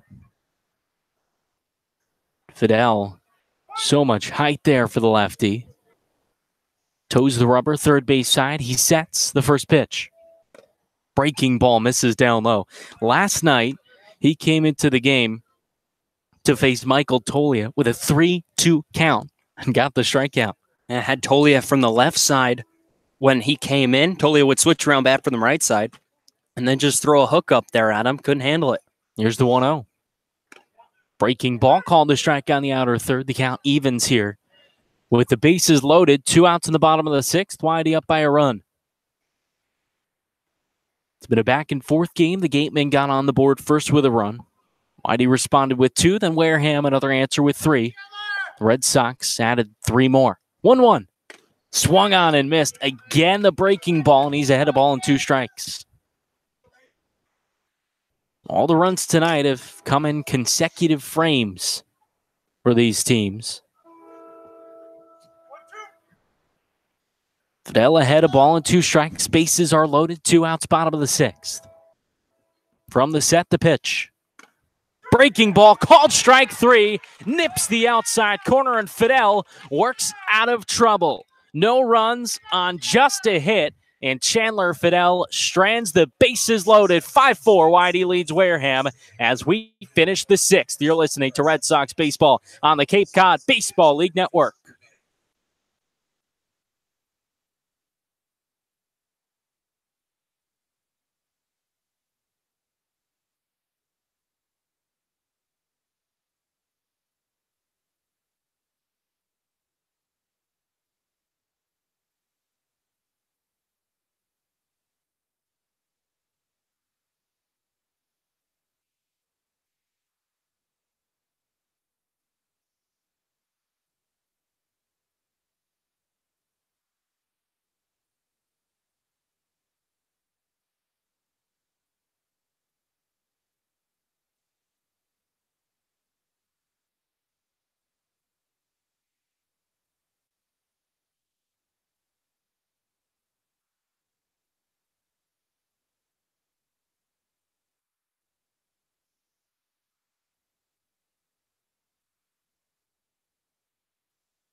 1-run lead for the Red Sox as we head to the 7th.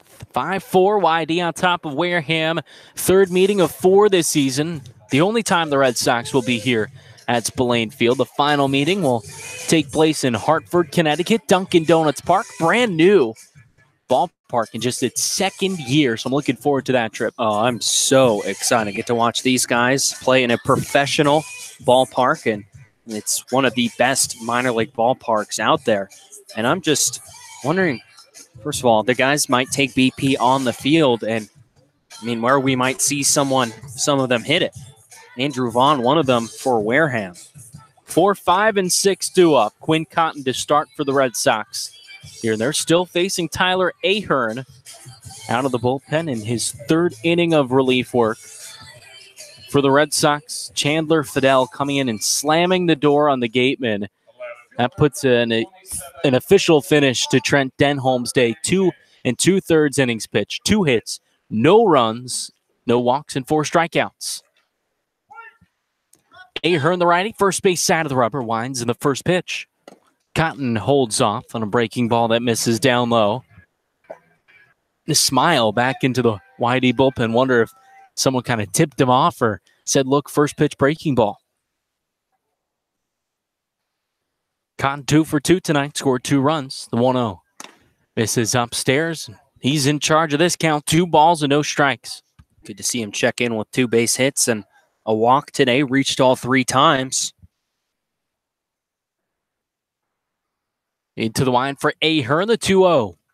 Swung on and driven. On a line to deep right center field. Hunter giving chase, and it one-hops the wall. Cotton around first. He's into second. A stand-up double to lead off the top of the 7th for Quinn Cotton, and Whitey is back in it.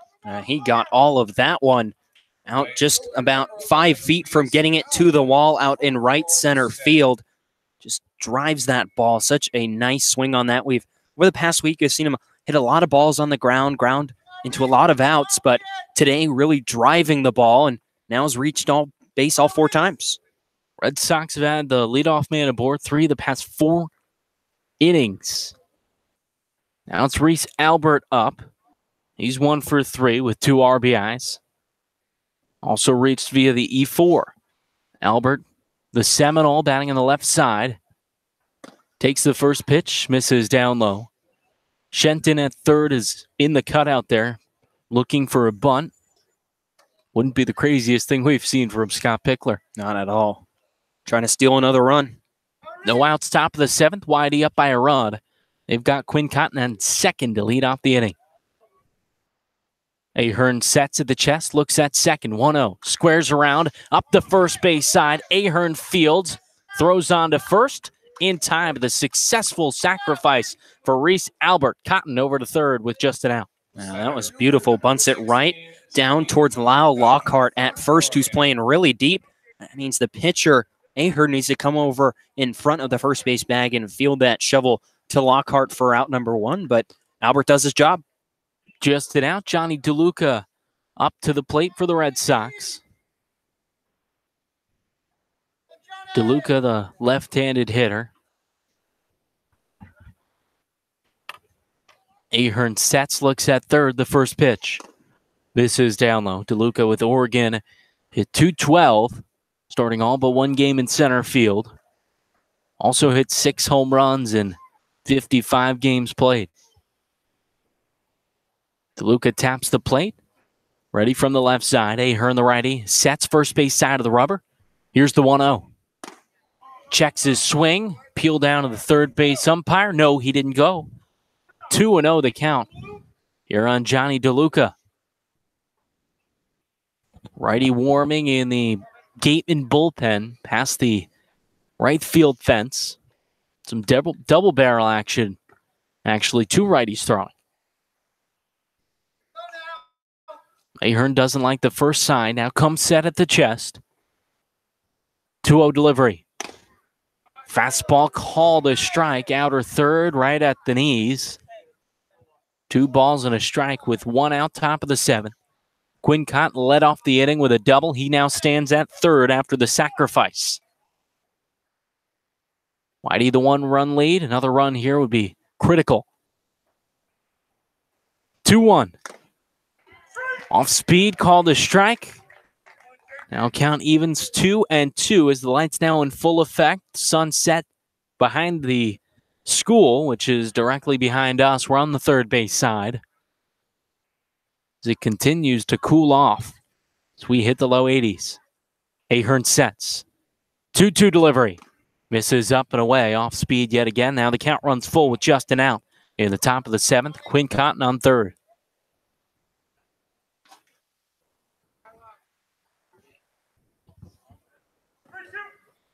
Whitey scoring 5 runs through the 4th and 5th inning.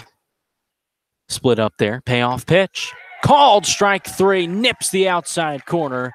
DeLuca set down looking for the second out. DeLuca just wasn't expecting that fastball on the outside corner right there. Tried pulling the trigger, but looked like just couldn't get his hands to get going. And he'll be retired for the second out of this inning. At the first strikeout here for Tyler Ahern out of the pen. That brings up Nick Quintana. 2 sac fly RBIs so far tonight. He also walked. The base hit here would be big with 2 outs and a man on third. Whitey leads here by a run in the top of the 7th. Ahern sets. First pitch. Called a strike. Clipping the outside corner. 2 of the top teams in the league. The Gateman with the best record. First place in the West with 24 points. Whitey in first place in the East with 20.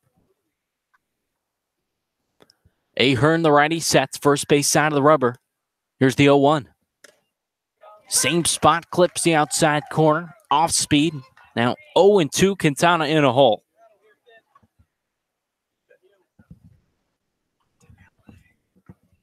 Two outs in the top of the 7th.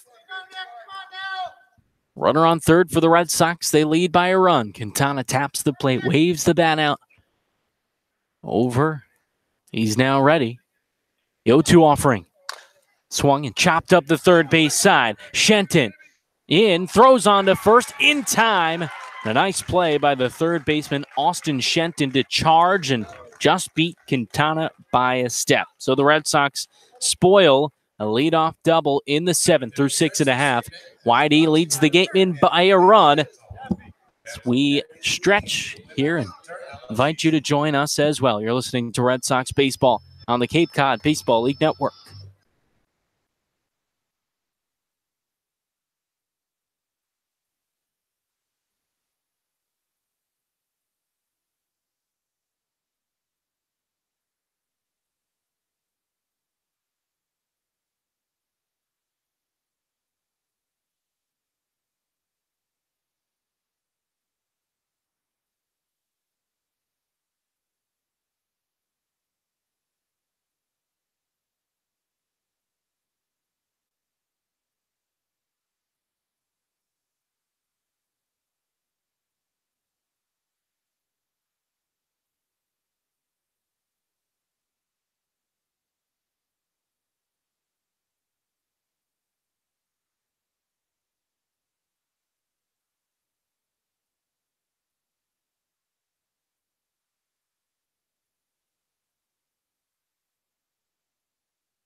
Bottom of the 7th, we thank you for joining us. 5-4, the Red Sox lead the Gateman here.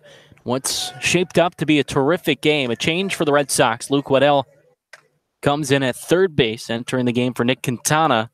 Grounded out to end the top half of the 7th inning. Still Chandler Fidel out on the bump. But don't think he has that many more hitters ahead of him here after pitching an inning and a third yesterday, TJ.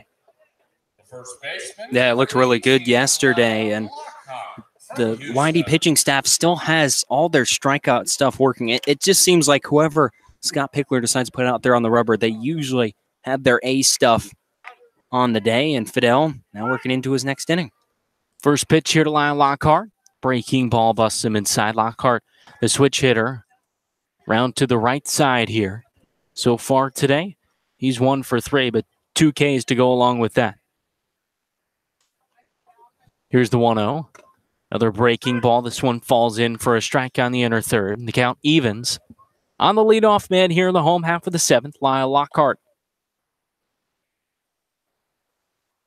Fidel shakes the head no, now into the wind. Lefty with the 1-1. Another breaking ball. This one misses up and away. For the Gatemen, you'd think their run production would decrease after losing Andrew Vaughn. Bryson Stott at 17 runs last night. That's kind of hard to do. Doesn't matter what level of ball you're playing. 2-1. Breaking ball clips the outside corner. The count evens. 2 balls and 2 strikes on Lyle Lockhart, leading off the home half of the seventh. Lights in full effect here at Spillane Field on what's turned into a beautiful Sunday night. The 2-2 skips in the dirt. Breaking ball. Peel down to the first base umpire and no swing, so the count runs full on Lockhart. Started out as an extremely hot day. Real feel about 100 degrees. Dropped now down to mid to low 80s. Payoff pitch. Fastball misses down low, and Lockhart walks to lead off the bottom of the seventh. Fidel's, for what we've seen from him for the most part this season, around the strike zone, but just not able to find the plate right there. Pavin Parks now due up. He is 0 for 2 today. Parks walked and came around to score back in the fourth at a 3-run inning, and that's the last time the Gatemen have scored. They trail by a run here, 5-4. So Lockhart is at first, and the lefty Parks settles into the batter's box to face the lefty Fidel. Arkansas Little Rock. Fidel, first base side of the rubber. He'll throw over. Lockhart back safely.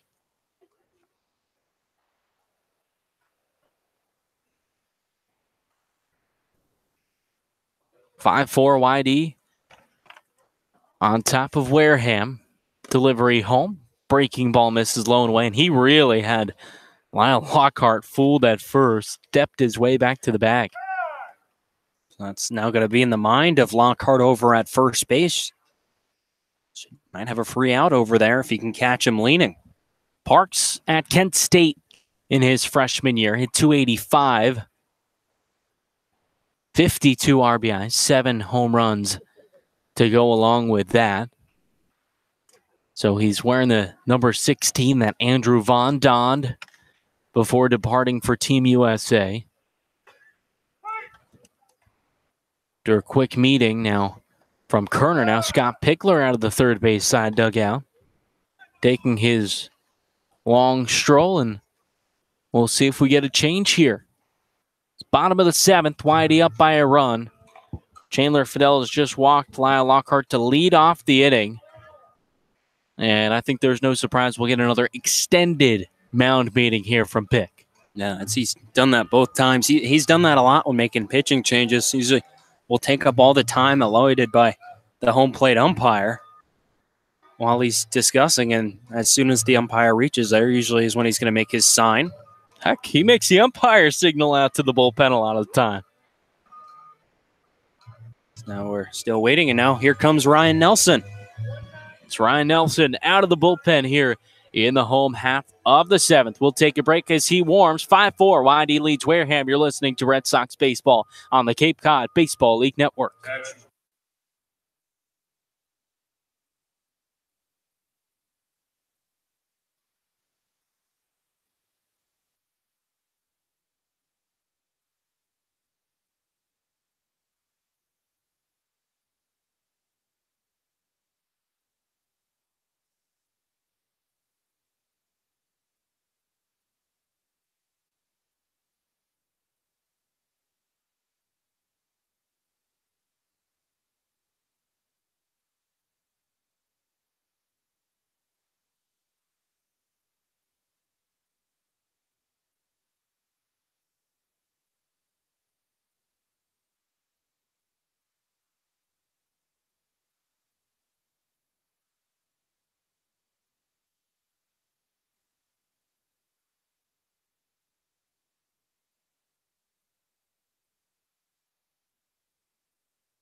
Ryan Nelson, the 6'4 righty out of Oregon, the new pitcher on for the Red Sox, making his 5th appearance for YD.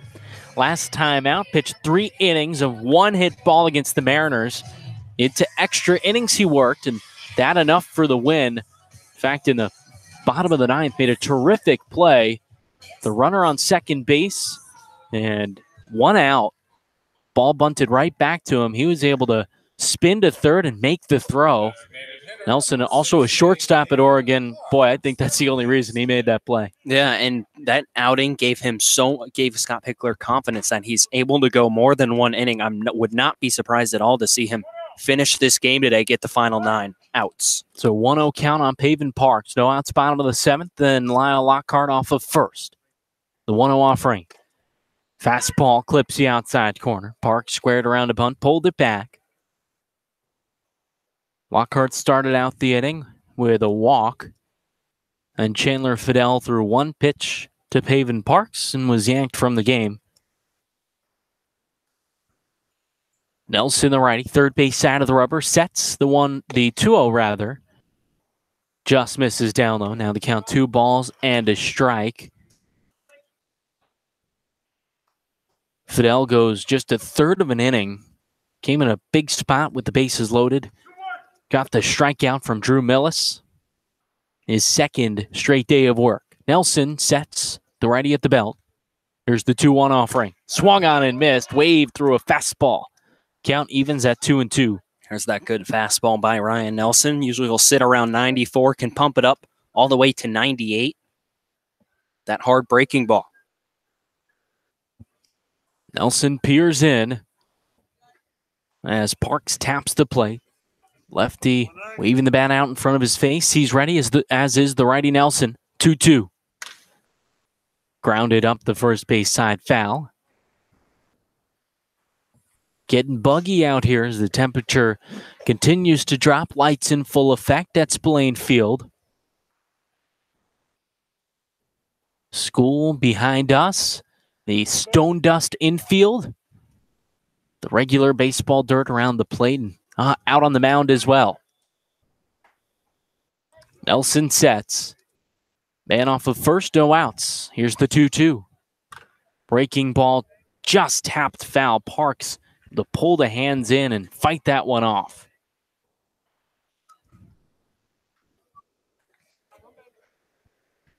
Outfield straight away, infield as well with no outs, bottom of the 7th. YD leads Wareham by a run. Red Sox 5 runs on 7 hits, 2 errors.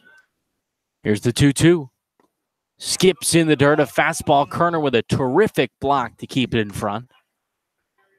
The Gateman 4 runs on 6 hits. They've also made 2 errors. Boy, how about the front of Pavin Parks' jersey completely grayed out? That stone dust that you slide on both pant legs as well, TJ? Yeah, it leaves quite a different mark than your typical infield. Payoff pitch. Here it comes. Swung on and missed. Got him with a fastball in the outer. Third right at the knees. That's good for the first out here in the bottom of the 7th. Usually we see Nelson with that fastball challenging the batters at the top of the strike zone. This time goes low and away and catches the batter chasing. Here's Ryan Kreidler. 1 for 3, an RBI single back in the 4th. The last time that the Gatemen scored, they put up 3 runs in the 4th following a 1-run, 3rd inning. 5-4 Whitey on top of Wareham. Runner on first, Justin out in the bottom of the 7th. Nelson, the righty out of Oregon, delivers the first pitch. Fastball clips the inside corner, called a strike. So I know you're not the expert here, but do you think it takes something different to get out that gray, the jersey, or the normal? I'd say it all gets out the same. Maybe it might be easier since it's, bigger pieces slightly of gravel than the dirt, rather. Nelson kicks the 0-1. Fastball misses down low. Of course, never had the pleasure of getting to play on gravel before.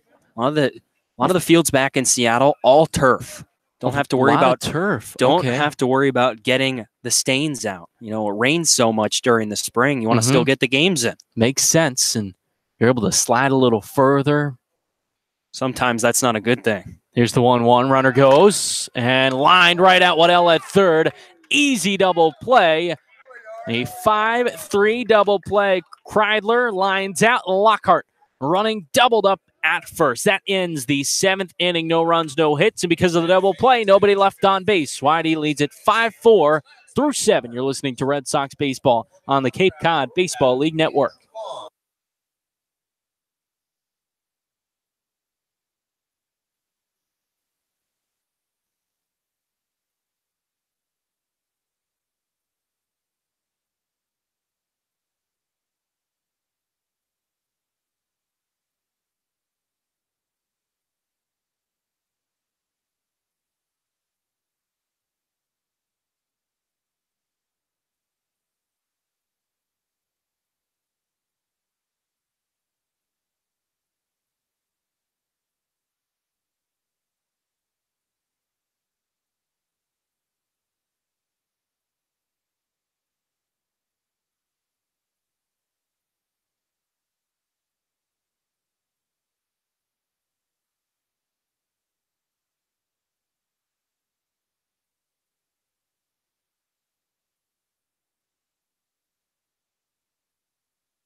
Red Sox up by a run here, top of the 8th inning, and an opportunity to tack on a few more runs. They'll face Tyler Kaiser, pitching from Winter Garden, Florida, out of Miami.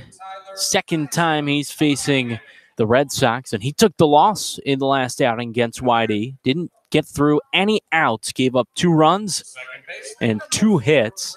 It'll be Christian Kost to start things out, and Adam Kerner stands on deck for his first plate appearance for the Red Sox.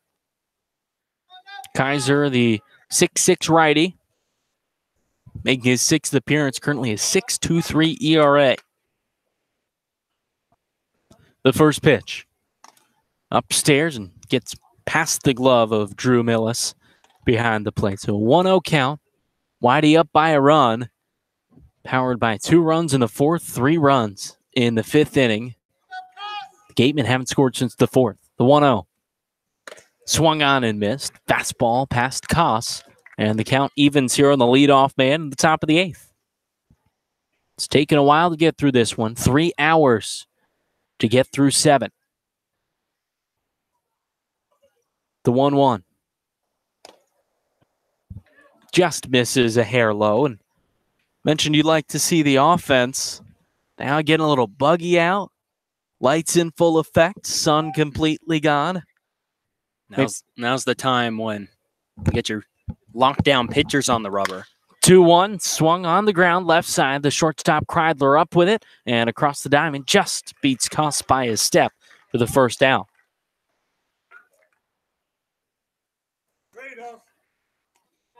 That brings up Adam Kerner here for his first at-bat. Adam Kerner from San Diego. Kerner came in after Andrew Martinez pinch hit for Vito Fresia. And the new Red Sox catcher hitting .250 so far this season.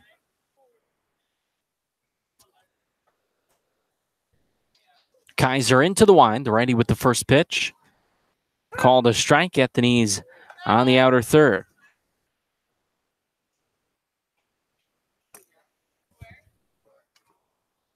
Miami pitcher here with the 0-1.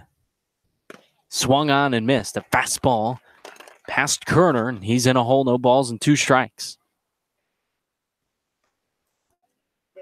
Kerner from San Diego hit .338 and .382 in the whack. No balls and 2 strikes. Kaiser steps off. Righty Kerner steps out. Whitey leads by a run. 5-4 here, top of the 8th, and Justin out. Here's the pitch. Swung on and cued to the fence behind the plate. 0-2 on Kerner. Just it out.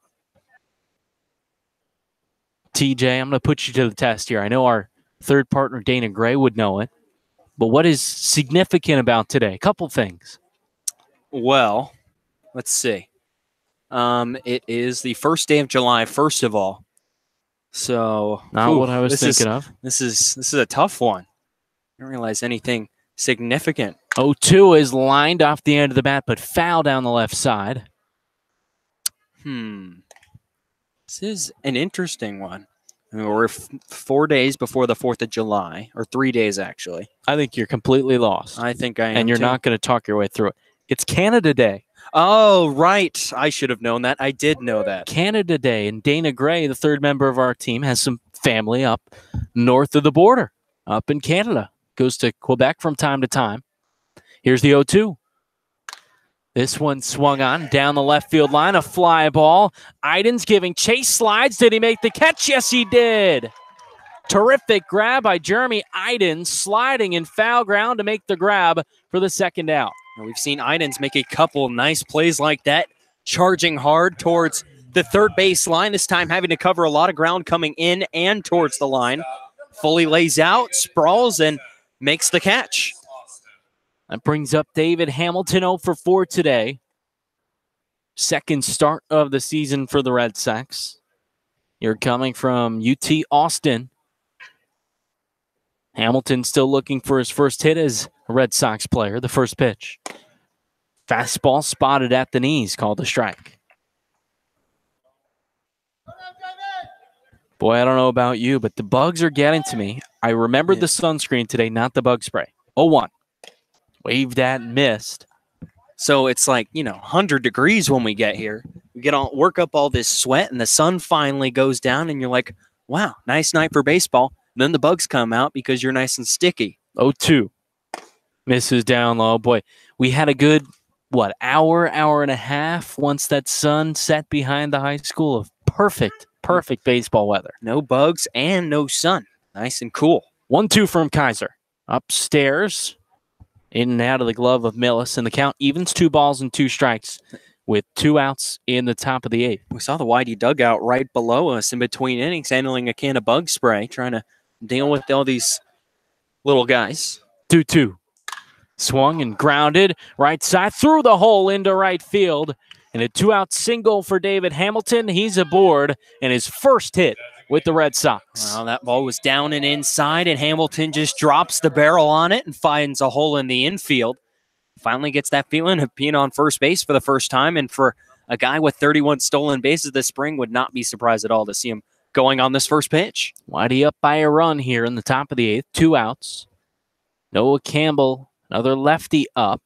Insurance run would be huge here for the Red Sox. Hamilton, 31 stolen bases, 38 tries, 14th in the country, and to no surprise, a throw goes over his way. He's back safely.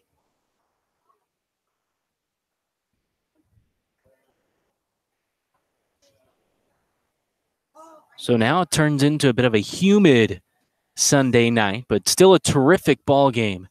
Here, 5-4 Whitey on top of Wareham. Another throw over. Hamilton back easily. Noah Campbell so far today walked and scored a run. He's 0 for 3, though. First pitch.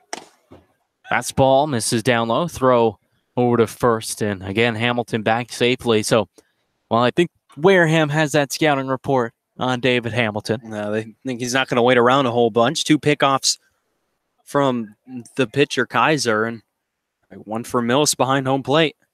Hamilton off of first, 2-away, top of the 8th. Kaiser sets, first base side of the rubber. 1-0, runner goes. Throw down to second base, not in time, into center field. Hamilton around second. Throw comes into third. He's there safely. A strike called on the pitch, and, well, there's the speed of David Hamilton. Mills tries to get him from his knees as he whips that throw down the second base, and turn doesn't get enough velocity on it. It skips in past the shortstop Kreidler and skips right out into center field. Hamilton slides feet first into second and is able to bounce right back up and make his way down to third. That was impressive to watch. First time on the bases for David Hamilton, and 2 bags. Called a strike on the pitch. So 1-1 here on Noah Campbell. Hamilton to third. Here's the pitch. Swung on and driven. A line drive out into right center field. In for a base hit. Hamilton scores easily. Campbell is around second. He's looking 3. Here comes the relay throw from Valenzuela. Not in time. An RBI triple for Noah Campbell. And Whitey takes a 6-4 lead. 2 outs in the top of the 8th. Just like that, when Hamilton gets on base, swipes those bags, then he's in prime scoring position for Noah Campbell, who absolutely lines that pitch into the gap. And once that got down, you saw the wheels of Noah Campbell get going. He has some wheels flying around those bases for an easy triple. Second triple of the season here for Noah Campbell with the Red Sox, and another big bat up, Andrew Dashbach. First pitch swing, and he drives that one deep to right center field. Hunter giving chase at the wall, and it's actually Isaac Collins, the right fielder, who makes the catch for the third out. Boy, Andrew Dashbach powered that one to one of the deepest parts of the ballpark. But for the Red Sox, adding a much-needed insurance run here on 2 hits. One man left on base. 6-4. YD leads Wareham. You're listening to Red Sox baseball on the Cape Cod Baseball League Network.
Home half of the 8th, 6-4. YD leads Wareham, third meeting of the season. Red Sox and Gateman split the doubleheader last Sunday. And here in the home half of the 8th, it'll be 8-9-1. Isaac Collins to lead things off. Brandon Pelter joined by Jacob Jordan here in the broadcast booth. Scouting liaison for the Red Sox. Thanks for stopping in, Jake. Thanks for having me. Thrilled to be here. It's Ryan Nelson back out for his second inning of work. Collins 0 for 2 so far tonight, the first pitch. Fastball clips the outside corner. One of the managers at LSU, the storied baseball program. So what's it like to be here out on the Cape, another storied baseball organization? It's really unbelievable. I tell people all the time that Coach Pick's a lot like Coach Maneri, so stepping into this program is not much different than what I'm doing at LSU, but blessed to be here. It's a great opportunity for me. Nelson stepped off, now back on. He steps off again, calling for Kerner. So let's talk about the similarities between the two coaches. Both have so much that they've done in baseball and collegiate baseball. Pick a coach at Cypress as well as out here on the Cape. The biggest similarity I think I see is just their style of play, style of how they manage the game. You know, not afraid to throw a bunt down, advance the runners, get those runs across. So that's the biggest thing that I see in their style of play. And then they've both just been around so long that you can really learn a lot just from hearing them talk. The 0-1. Breaking ball dives toward the shoe tops. That misses. Again here with Jacob Jordan, scouting liaison for the YD Red Sox. So what do you do? What is your role here with the team? My biggest thing is just to make sure that scouts are comfortable, have everything they need at home games. I print out scout rosters, hand those out, and just be available. That's my biggest thing. 1-1. Swung in a routine grounder to crossover at second. Fields in time to first, or the first down here in the home half of the eighth. That brings up Skylar Hunter. And Jake, what's been your favorite part so far? Been here about 3-4 weeks. The level of play for sure, and then getting to talk to scouts and kind of pick their brains a little bit. That's something I want to get into. So the biggest thing for me has been trying to make connections and really trying to learn, listening to everything that's said, and really thinking about it hard. Nelson, the righty, into the wide, third base side of the rubber. First pitch to Hunter. Breaking ball stays upstairs. Hunter 0 for 3 so far today. Outside of the obvious Andrew Vaughn, who left for Team USA, who's been the most impressive ball player you've seen out here on the Cape? We got to see one game of Torkelson, and there's some serious power there. Hope to see him again at the end of the summer. 1-0 dips in the dirt. Must be for you, a guy that wants to go into scouting just day in and day out, seeing the best guys available in college baseball. That must be a treat. It really is. Not only seeing them, but then seeing how, pro scouts break those guys down and then where they place them, how they rank them. That's what's really, really incredible to me. 2-0 from Nelson. Swung on and missed. Powered the fastball past the 9-man Hunter. And 2 balls and a strike with 1 out, home half of the eighth. YD leads by 2. And we're joined by Jacob Jordan, YD Red Sox scouting liaison. Best place you've gotten to eat? That's been a big part of our broadcast. 2-1. Fouled. Best place to eat? I'm going to have to go with the Riverway in Yarmouth. Big seafood guy, and they really know what they're doing over there. Had the stuffed cod. Would really, really recommend if you're ever in Yarmouth. So sure. Are you a seafood guy? Does that? Yes, I love it. Absolutely. 2 balls and 2 strikes on Skylar Hunter, the 9-man. 1 out, home half of the eighth. Here's the pitch. Swung on and off the hands into shallow left field. Hamilton there makes the catch for the second out. Jake, you're all the way here from Cartersville, Georgia. So what's the food situation like down there? It's a bit different, not as much seafood. Country cooking, as you could say. I like meatloaf, country fried steak, macaroni and cheese, mashed potatoes, the things that you would stereotypically think. I think I have to take a trip because that sounds like it's right up my alley. It's great. You got to be careful down there. You'll gain a little weight real fast. No, I'm already a step ahead on that one. Here's Jeremy Idens, the 1-man with 2 away here in the home half of the eighth. First pitch. Just misses on the outer third. Favorite meal cooked by mom? Favorite meal? My mom in particular, spaghetti. That's for sure. It's a no so doubter. over like fried chicken and mashed potatoes. Spaghetti is what does it. With mom, yes. Now, grandmother's a different story. 1-0 swung on and missed. Another fastball. Grandmother, it's baked chicken, which I like fried chicken, but baked chicken, mashed potatoes, and her macaroni, and biscuits. Big biscuit guy. Now, some people kind of put a little flair on the mashed potatoes, like sour cream or any secrets like that. I have seen mayonnaise, just a hint. 1-1 is lined into left center field. Drops in for a base hit. Idens hard around first. DeLuca gets it in quickly. A play at the bag, and he is in safely. That out of the glove of Christian Koss. And again, Koss getting spiked kind of hard in the back. Seen that 3-4 times so far this season. So with 2 away, Idens at first. The grind out double. But YD's still ahead by 2 runs. What do you need to try out here on the Cape? Still got plenty of time, another month and a couple weeks. My big thing is the lobster roll.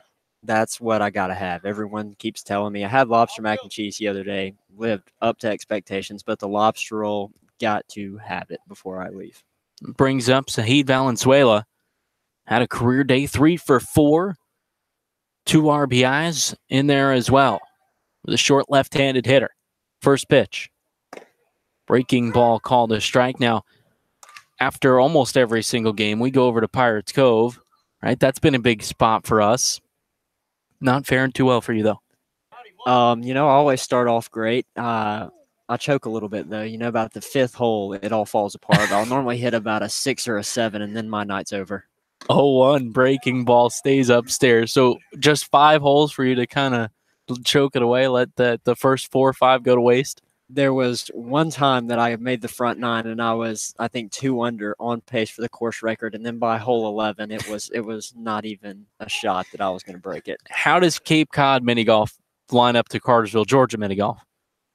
That's actually a great question. 1-1 in the air down the right field line. Albert giving chase, dunks in for a base hit. Another RBI for Zahid Valenzuela as Idens comes around to score. And now 6-5, YD still leads. Yeah, but back to your question, Cartersville mini golf, they actually just built a place you can play mini golf in Cartersville. Have not been there yet, so I'm going to have to say Pirates Cove in Yarmouth, but you never know. How far was the drive? Because you drove all the way up here. 18 hours. So has there been any kind of culture shock? I mean, I know you're still in the U.S., but a whole different part of the country. The accent, for sure. First pitch here to 3-man Austin Shenton misses down low. Shenton, the very dangerous man, 1 for 1 tonight with RBI single. Also intentionally walked twice to load up the bases. What have you seen from him, Jake? I think he's a good hitter. I've only seen him once, so it's hard to really judge. 1-0 hit on the ground right side. Costs Fields and on to first in time for the final out. Not before the Gatemen get 1 run back on 2 hits. They leave a man aboard. It's 6-5. YD on top of Wareham through 8 at the ballpark. You're listening to YD Red Sox baseball on the Cape Cod Baseball League Network.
Top of the 9th, 6-5. YD leads Wareham.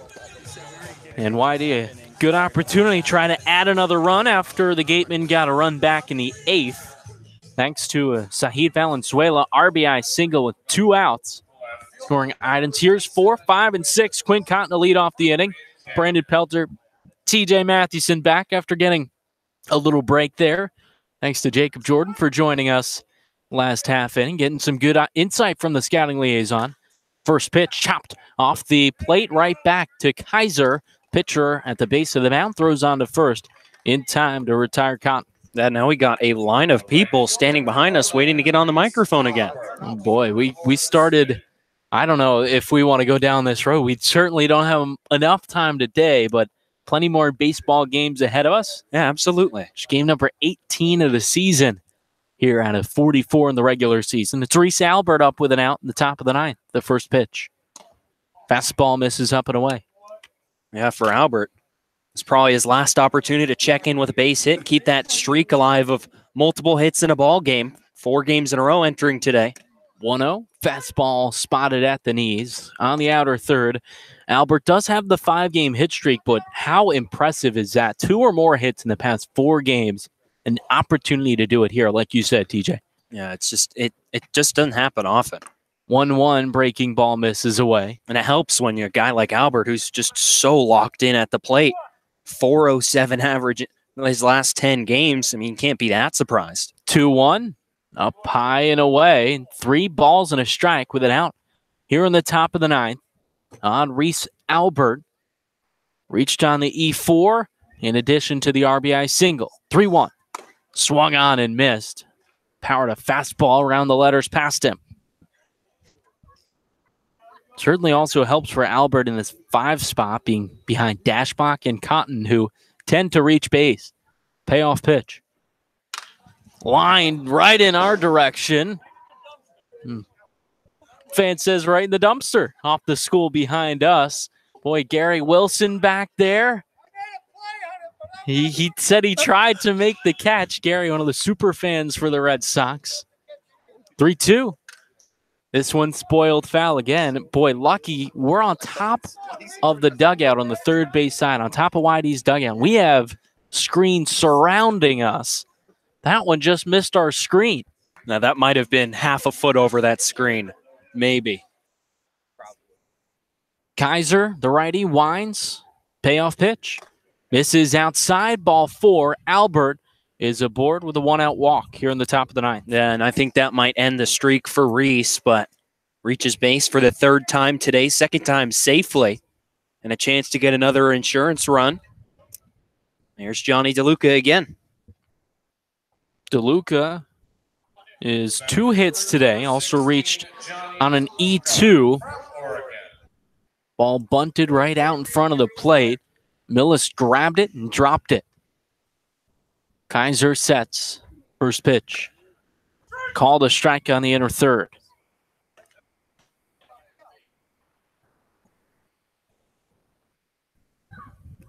Kaiser gives up his first walk of the outing in a 6-5 ball game. Throw over to first. Albert back safely. Cooled off here, started the day. Real feel of 100 degrees. Down to the low mid 80s, a little humid, certainly buggy. The lights in full effect, illuminating the stone dust infield here at Spillane. 0-1, swung and grounded to the left side. Kreidler bobbles, throws to first, not in time. It was a tailor-made double play ball. Kreidler bobbled it over at short and couldn't throw over in time. That should be the 3rd error here for the Gateman. Johnny DeLuca, a very solidly hit ground ball, but Kreidler took a little bit of an in-between hop on it, kicks off his chest, and too much speed going down the first base line to throw out DeLuca. So runners on first and second here for Luke Waddell. His first plate appearance. Replaced Nick Quintana at third. Waddell hitting .214 for the Red Sox. Could come up big here. First pitch. Called a strike. Boy, that one looked low at the shins, but called by the home plate umpire. YD leading by just a run here in the top of the 9th inning. 1 out, runners on first and second. Kaiser, the 0-1, squares the bump, pulls it back, misses away. It's a big run out there on second. The difference between a 1-run and a 2-run lead against an offense to the caliber of the Wareham Gateman is immense. Waddell out of Georgia Tech at .283 for the Yellow Jackets. Runners on first and second, the 1-1. Swung on and fouled it off himself. Caught one of his legs, and now ball and 2 strikes on Luke Waddell, the 7-man here for the Red Sox.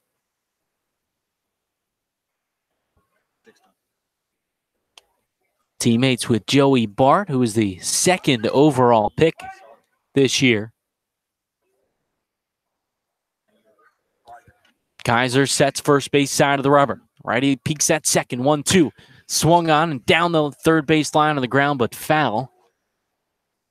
And so was YD hurler Brant Herter. And can you imagine how nice it is your freshman year of college? You get to pitch to a number 2 overall pick behind the plate. A lot of pop in the bat. We saw him for just a few games with the Harwich Mariners last season before leaving quickly due to an injury. Only played about 10 games. Waddell waves the bat over home plate. Runners on first and second and out in the top of the ninth, and a 1-run lead for YD. Here's the 1-2.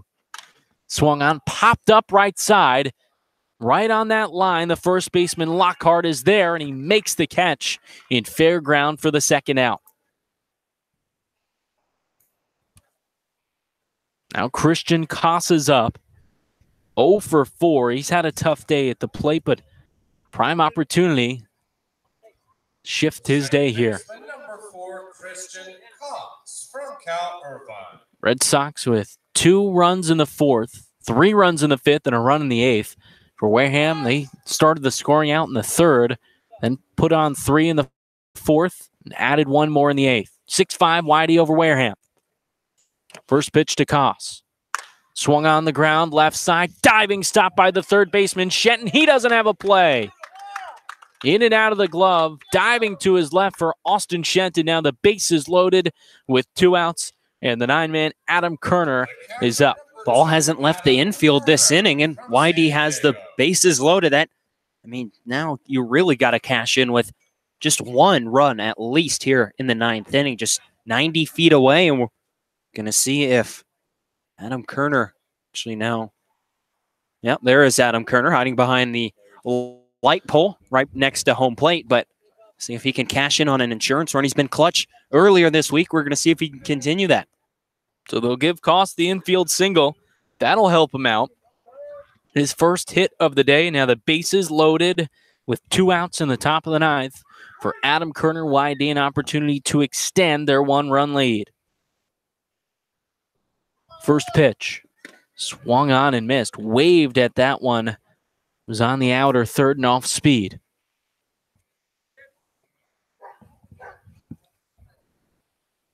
Koss off of first, DeLuca off second, and Albert is off of third base. Tyler Kaiser sets at the chest.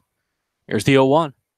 Swung in a soft grounder, left side. Shenton fields, throws on to first in time, and Kaiser gets out of trouble. Last licks for the Gatemen coming up. They trail by a run. You're listening to YD Red Sox Baseball on the Cape Cod Baseball League Network.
Last licks for the Gatemen. They trail the Red Sox by a run, 6-5.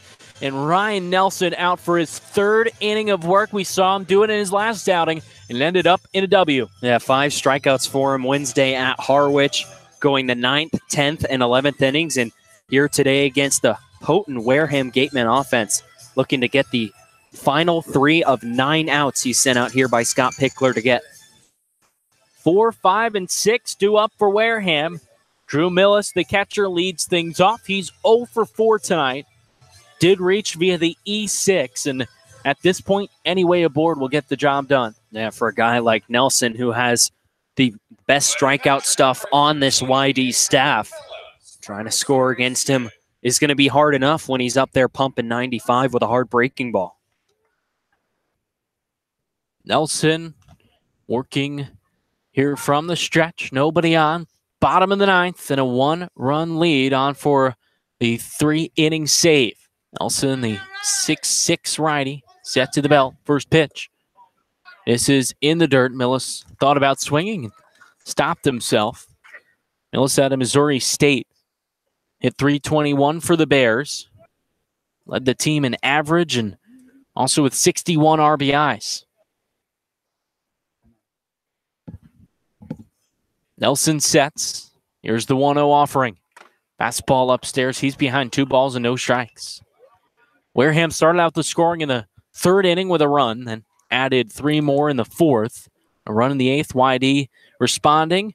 The 4th and 5th inning, adding 2 and 3 runs, then 1 more in the top of the 8th. Here's the 2-0. Fastball right down Main Street. A little extra pop on that one. It's 2 balls and a strike.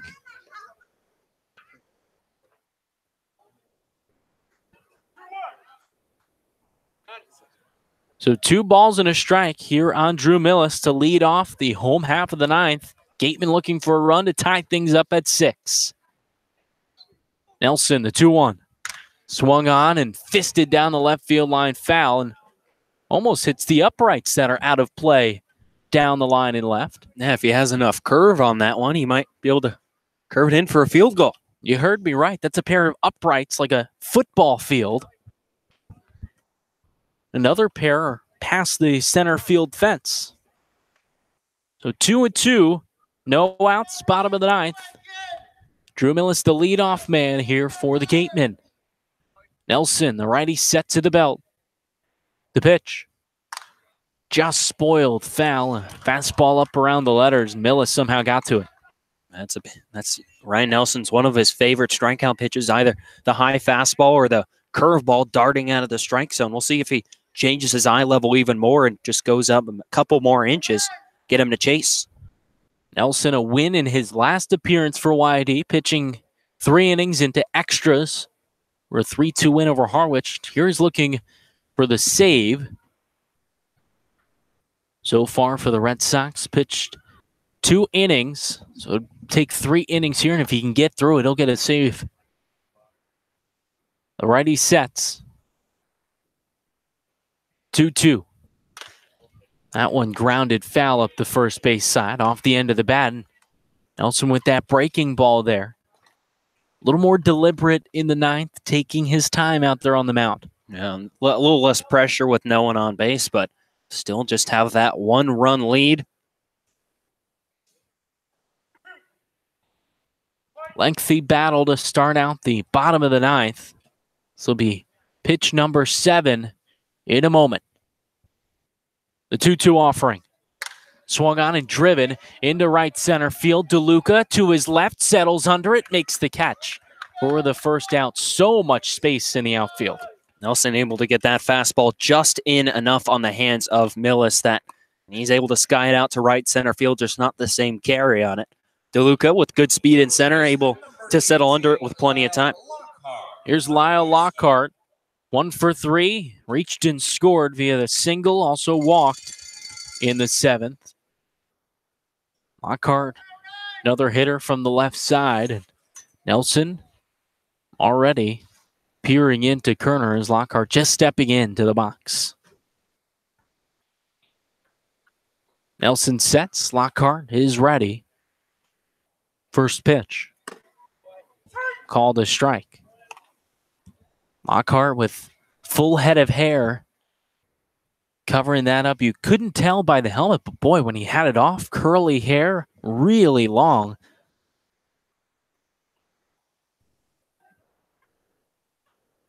Nelson with the 0-1. Breaking ball in the dirt and makes its way to the backstop. Count evens. I think I'd still have to give the hair edge to Nick Quintana, though. That was going to be my next question. Some of the best locks I have seen in person. He's been good. We haven't seen Rick Del Vecchio, one of the umpires that we saw a lot last summer, and he had some luscious locks as well. Ball to strike, 1 out, bottom of the 9th. It's Lyle Lockhart, the lefty at the plate. Ryan Nelson, the 6'4" righty on the bump. The 1-1. Fastball stays up around the chin. It's been a long game, 3.5 hours to get to this point. 1 out, bottom of the ninth, and it's going to take at least a couple more minutes. Just 1 run separates these two teams. The 2-1 offering. Called a strike, clips the inside corner. Now 2-2 on the 5-man Lockhart. Lockhart cheating so much to get to the fastball, take it loading so early. Just gearing up for that heat. Susceptible to the breaking ball. Got a fastball right there. We're going to see what Nelson decides to go with right here. Corner infielders on the line, protecting the double. Nelson sets. The 2-2.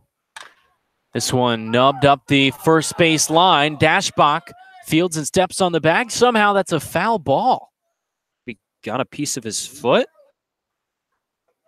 There's no limp to Lockhart walking back towards first base. He even made it about halfway down the first base line. He said it hit him right as he was at the side of the box. Pick, I think, wants him to ask. Now an extended conversation. The home plate umpire comes right back to Pick. Couple parting words. He's back into the dugout. So a 2-2 count. It's a ground ball up the first base side. Home plate umpire said it hit Lockhart in the box. So a foul ball. And the at-bat continues here with 1 out in the bottom of the ninth. 6-5 YD leads Wareham. It's been a bit back and forth, especially in the middle frames. Wareham kicked off the scoring with a run. YD responded with 2. The Gateman 3 more in the bottom of the 4th. And the Red Sox with 3 top of the 5th. 2-2. Tapped foul. That cued to the fence behind the plate. Both teams also scored a run in the 8th inning. Some scores around the league. Chatham and Katuitt go final. That at Lowell Park, a 4-3 win for the Kettleers. Another final from White House Field. The Harbor Hawks of Hyannis, a 2-1 win over Harwich. 5-4 Brewster beat Falmouth at Arnie Allen Diamond. The 2-2 just misses up and away. And at Eldridge Park, a 7-6 win for the Firebirds over the Braves. And the losses by the Anglers and the Mariners confirm no matter what happens here tonight, YD will stay in first place. So a lengthy battle here. 1 out, bottom of the ninth. This will be the 8th pitch. Nelson kicks the 3-2. That one spoiled, foul out of play left side.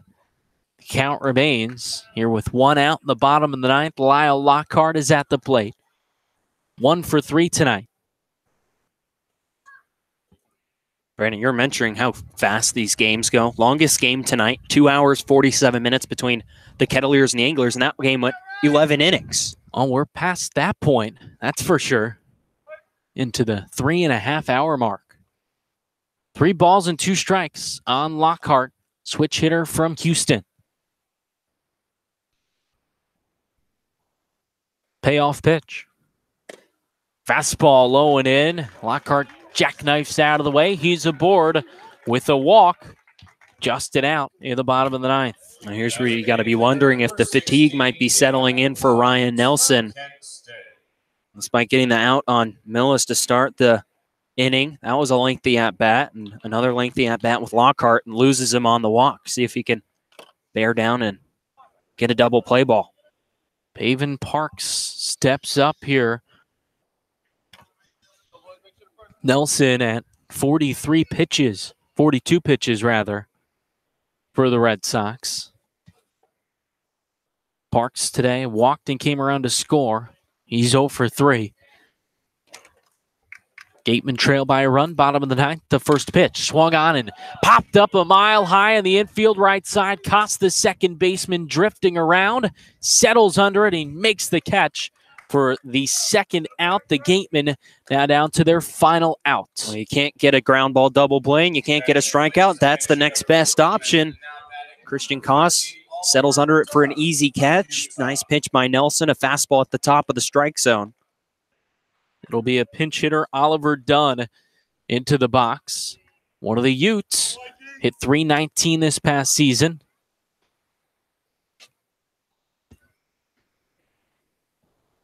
Dunn settles into the left-handed batter's box. Man on first, that's Lockhart. 2 outs in the bottom of the ninth. YD up 6-5 on the Gateman.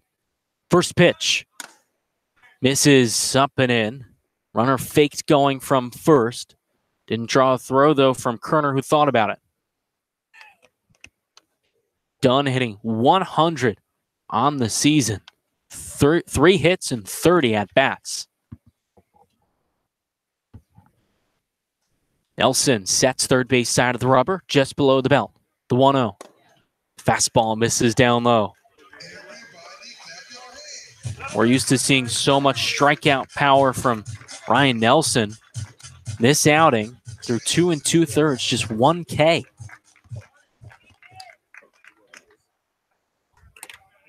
Lockhart leads off of first. As Dunn pinwheels the bat now. Wags it over the plate. Here's the 2-0. Misses upstairs. 3 balls and no strikes on the pinch hitter, Oliver Dunn. Kerner's going to go out and have a talk with Nelson. Nelson doesn't have the strikeout stuff as much tonight, as you mentioned. This is a Red Sox team. Most strikeouts of any pitching staff on the Cape. Tonight, 9 strikeouts, right around their norm. Kerner back from the quick mound trip. No action in the Red Sox bullpen. So this one is all Ryan Nelson. 3-0 count on the pinch hitter, Oliver Dunn. While Lockhart at first, YD leads Wareham 6-5. Nelson sets. 3-0. Right down Main Street, call to strike.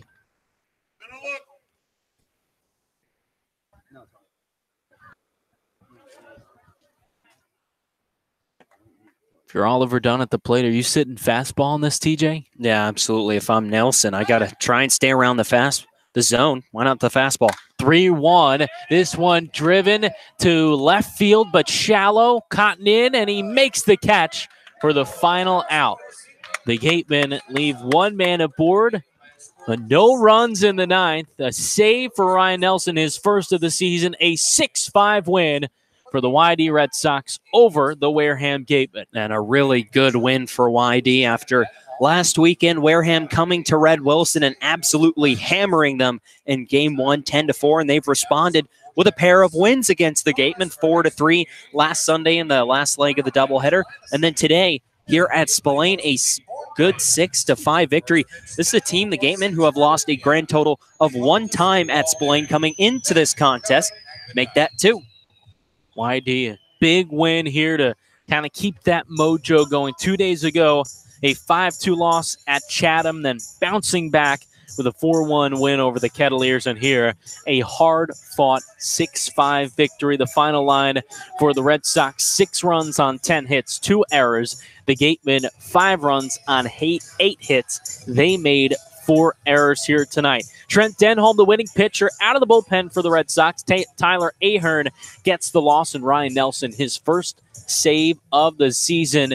TJ, what do you take away from this ball game going into the off day? Well, this, I think, is asserting the Red Sox as, this is a Gateman team that has, up to this point, been the best team in the Cape League. But here the Red Sox come. That's win number 10 on the season. And coming here to Spillane and winning something only one other team has done this season. This is putting the Red Sox up in the upper echelon of these teams. YD adds 2 more points to their lead in first place. Now 22 total points. The Gatemen stay put right where they are with 24 points in this game. Took some time, 3 hours and 40 minutes to get through just 9 innings here at Spillane Field. You can follow us up to date on Twitter at YD_Red Sox to find our game recap from tonight and all the latest stories on these YD Red Sox, who are now improved their record to 10-6-2. The Gatemen fall to 12-7. The final score, one more time, the Red Sox beat the Gatemen 6-5 in a thriller at Spillane Field. For my broadcast partner, TJ Mathewson, Brandon Pelter saying so long